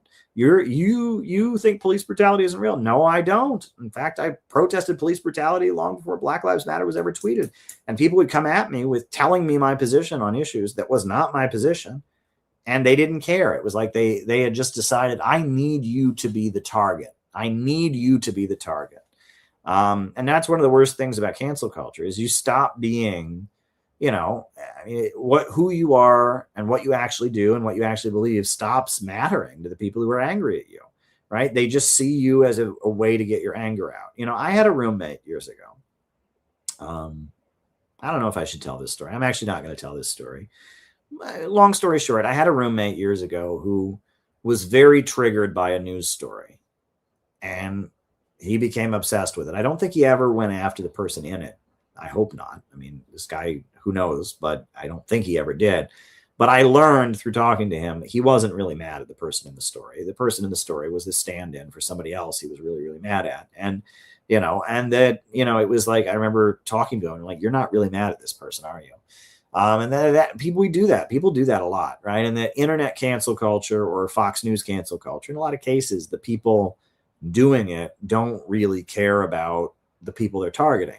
It's not really about them. They're mad at somebody else. And and this is a big factor in cancel culture. Right? And I recommend Peter Coffin's work. He's done more research into this. He was canceled before anybody got canceled, and for a really dumb reason too. But like a big factor in a big aspect of cancel culture, is that people feel powerless. They feel like they can't change the world. But they feel like if there's some person who's not powerful, they feel like they're not powerful, right? They feel like, hey, I just work at Starbucks for a living. I'm not powerful. But then they think, well, there's this other person on the other side of the country, and they also work at Starbucks or work at Barnes & Noble. And I can harass Barnes & Noble and get enough people to call Barnes & Noble and try to get them fired from their job. If I do that, then I've accomplished something. And it's a cop-out. They don't actually change the world. They don't actually improve economic conditions. They don't even get change on the issue they're concerned about, even the social issue. But they get revenge on another powerless person, another low-level person who's not powerful. And that's what cancel culture offers. It's a release, right? And the trans community, as has been pointed out, the trans people are really into cancel culture, but not only against people they view as transphobic, but against other trans people. In fact, the trans community, they cancel and bully each other like you wouldn't believe on the internet. There are whole websites of trans people making fun of other trans people for making trans people look bad or being cringe. And it's like, the cancel culture that trans people do isn't just directed at people they view as being anti-trans. It's directed at each other. And that's one of the saddest aspects of it. But anyway, so we got a lot of questions that are coming in here at once. So, all right. So we got Phil actually sent a question, and Phil said, question, the U.S. sanctions on the DPRK ban North Korea from importing medical supplies and equipment, saying they can be converted to nuclear weapons. These sanctions caused the death of many DPRK citizens and shortages of medical care each year. What do you think can be done about this? And what suggestions do you have to overturn the sanctions on medical equipment and supplies, which is in the violation of the international health law? Well, that's interesting. I don't know directly about this in relation to North Korea. I do know about it in relation to Cuba, and that there are a number of people in Cuba that need medicines they can't get because of the sanctions. And I met some of those people. I met a guy who was in a wheelchair, and that, if there weren't sanctions on Cuba, he could not be in a wheelchair. He could get the medicine he would need to not be in a wheelchair anymore, and I mean, the Cubans brought him to say, this is an example of what the blockade does. This guy's in a wheelchair and he shouldn't be. And sanctions hurt people. They don't hurt governments, right? And that the narrative, the justification for the sanctions on a country is always, well, we're going to make life so hard in the country that people will then overthrow their government. That's not really what's going on, because it never happened. There's not a single place where that's ever happened, where, the country's hit with sanctions, we better overthrow our government. It doesn't happen. What it's really about is it's an excuse to wage economic warfare against the country, to weaken the country. And, in terms of North Korea, right, there's a number of different items that they claim could be used for military purposes. they prevent North Korea from importing. The worst example that I've ever heard of this, something like this, is Iraq, right? Ramsey Clark. I used to work for Ramsey Clark. Ramsey Clark, the former U.S. Attorney General, went to Iraq with all kinds of food and medicine that was illegal under the sanctions. And he said, I want you to put me in jail. He wanted them to prosecute him because he said it was immoral. They wouldn't allow Iraq to have chlorine because chlorine can be a biological weapon, right? But chlorine also is necessary to purify water. And that Iraq's water system was contaminated, and thousands of people died. Hundreds of thousands of people died in Iraq because they couldn't purify their water system, because the USA wouldn't allow them to have chlorine, because they said chlorine could be a chemical weapon. That was murderous. And that's the famous case where Madeleine Albright said it's worth the cost. And, 60 Minutes said, to Madeleine Albright, at least 500,000 people have died as a result of this policy. And she said it's worth the cost. Right? Sanctions are economic warfare. It's a way, it's just like bombing a country or destroying a country. It's just less direct, right? When you bomb a country, that kills people in the country, that destroys buildings in the country, it destroys electrical power, it hurts. When you put sanctions on a country, it's the same thing. It's just not as direct and violent, right? If you prevent a country from importing chlorine, they're not going to be able to purify their water system, and people are going to die, and the infrastructure of the country is going to go into decay because they can't purify their water system, and things like that happen. And that's what sanctions are.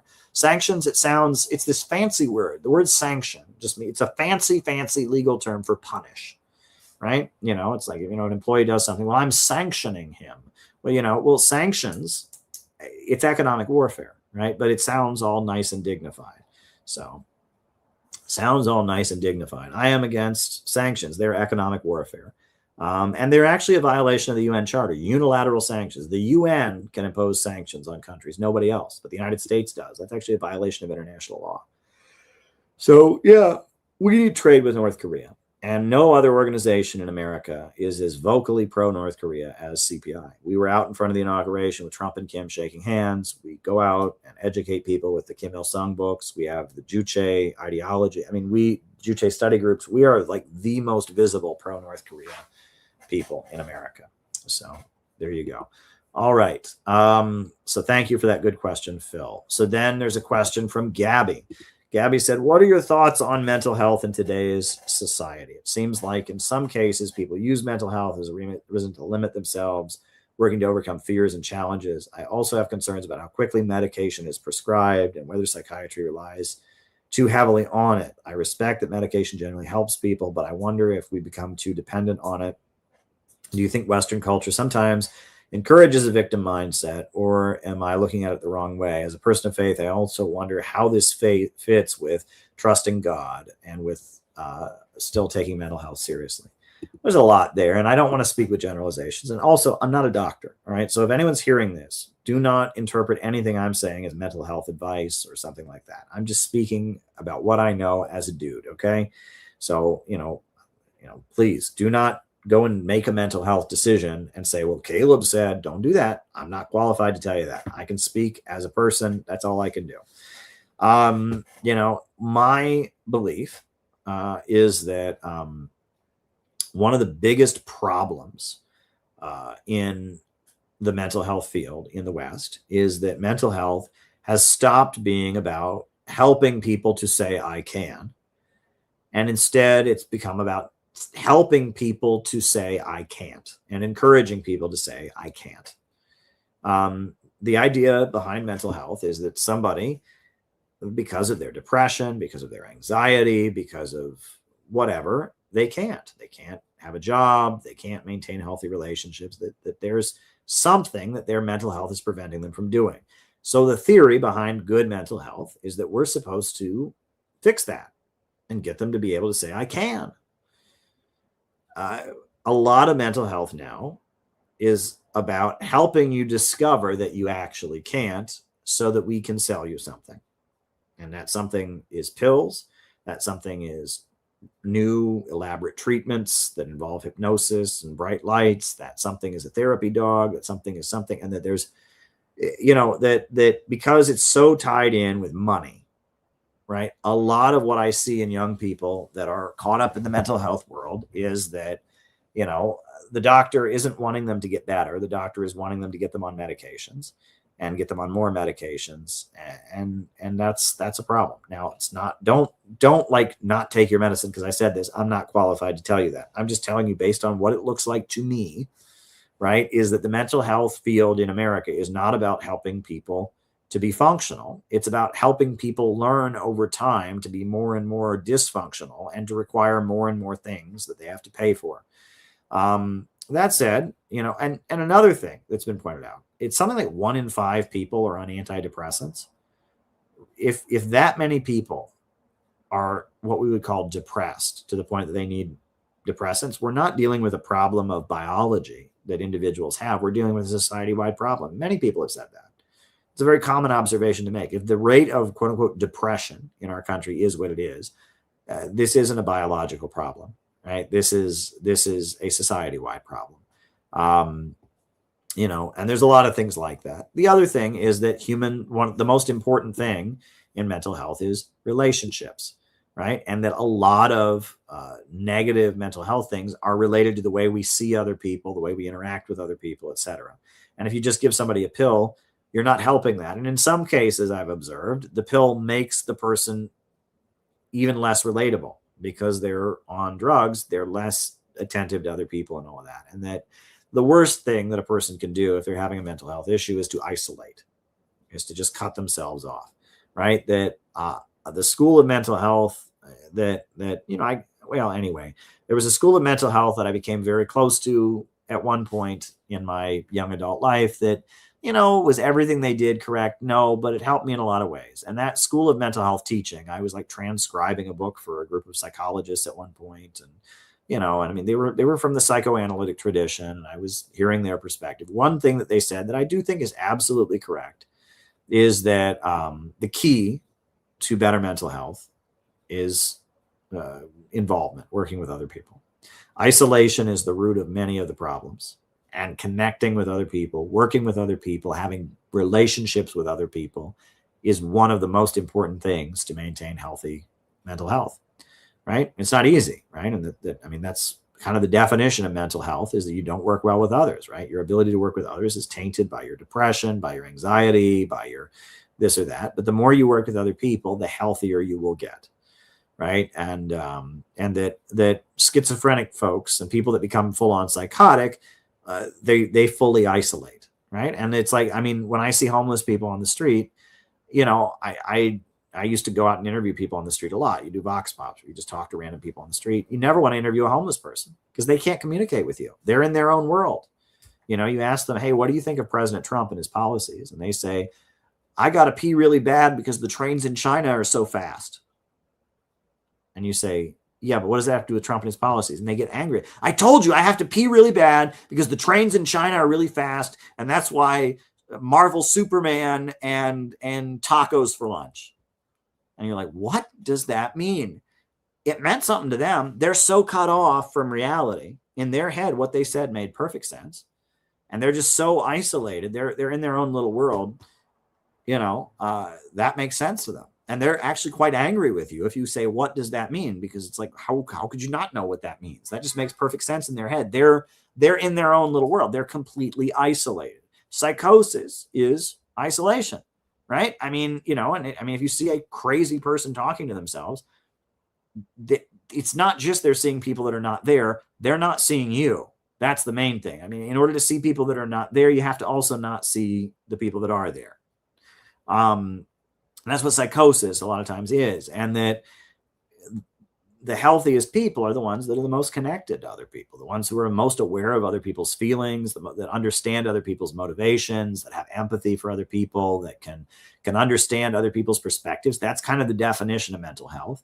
And the definition of mental unhealth is when people are completely unable to relate to others and more withdrawn into their own world. So, that's important to think about. And that, there are different types of personalities. There's about introverts and extroverts and all of that. But generally, one of the most, again, what I learned from these people, and I was paid, I was like transcribing their work, and, they were writing books and all of that. It was a group of psychiatrists that were involved in a Marxist group I was in, and I was helping them. And what I learned from their work, basically. And, and I do think they were right about this. They weren't right about everything, but they were right about this, was that generally pushing your boundaries, forcing yourself to be more connected to other people, going outside your comfort zone, going to something you wouldn't normally go to, working with people who sometimes stress you out.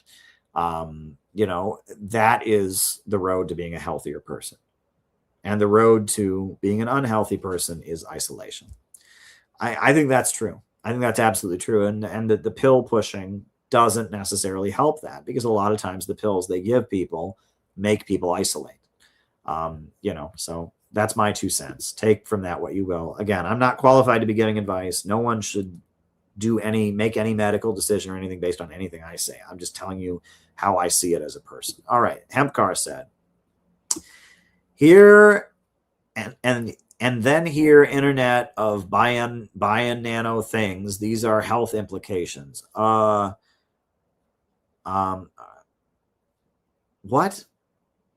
I mean, he sent me a quote from somebody about the COVID vaccine from 2023, a video of something. And okay, I don't know what that is. He sent me a quote related to something about COVID and nanoscale technologies and 7G. And I just don't know what any of that is, Hempcar. I wish I wish I knew more about it, but I don't. There are some topics on here I'm very comfortable talking about. When it comes to things about like biology and things like that, I'm just not very good at talking about that kind of thing, because I'm not a scientist. So there you go. All right. Listen, everybody, it's late. It's almost 1 a.m. here in New York, and it's been a good stream. It was the favorite stream of somebody in the chat, so that's good. I'm glad to be back. Sign up for the convention. Right? Please join us in Chicago. If you can't come in Chicago, please send us a donation. It's getting down to that time, and any donations you could send would be helpful, right? If you want to sign up for the convention and attend, you need to register. Obviously we need to, we have some security procedures in place, so please do that. And if you'd like to help make the convention happen, I would recommend going to cpiusa.org/donate. Donate, and you can just send us a contribution there via Stripe. We need some donations. We need people to send us a gift. That would really help us. If you could send us $100, give us $50, give us $20, anything you could do to help the convention, that would be great. All right. Well, listen, folks, I have got to say goodnight for now, but I'll be back. I always am. And so dare to struggle, dare to win. And I'm going to put on the closing music. Thank you, everybody. Thank you, everybody. New upsurge in the struggle against U.S. imperialism is now emerging throughout the world. Ever since World War II, U.S. imperialism and its followers have been continuously launching wars of aggression. But the people of various countries have been continuously waging revolutionary wars to defeat their aggression. And while the danger of a new world war still exists, and the people of all countries must get prepared, revolution is the main trend in the world today.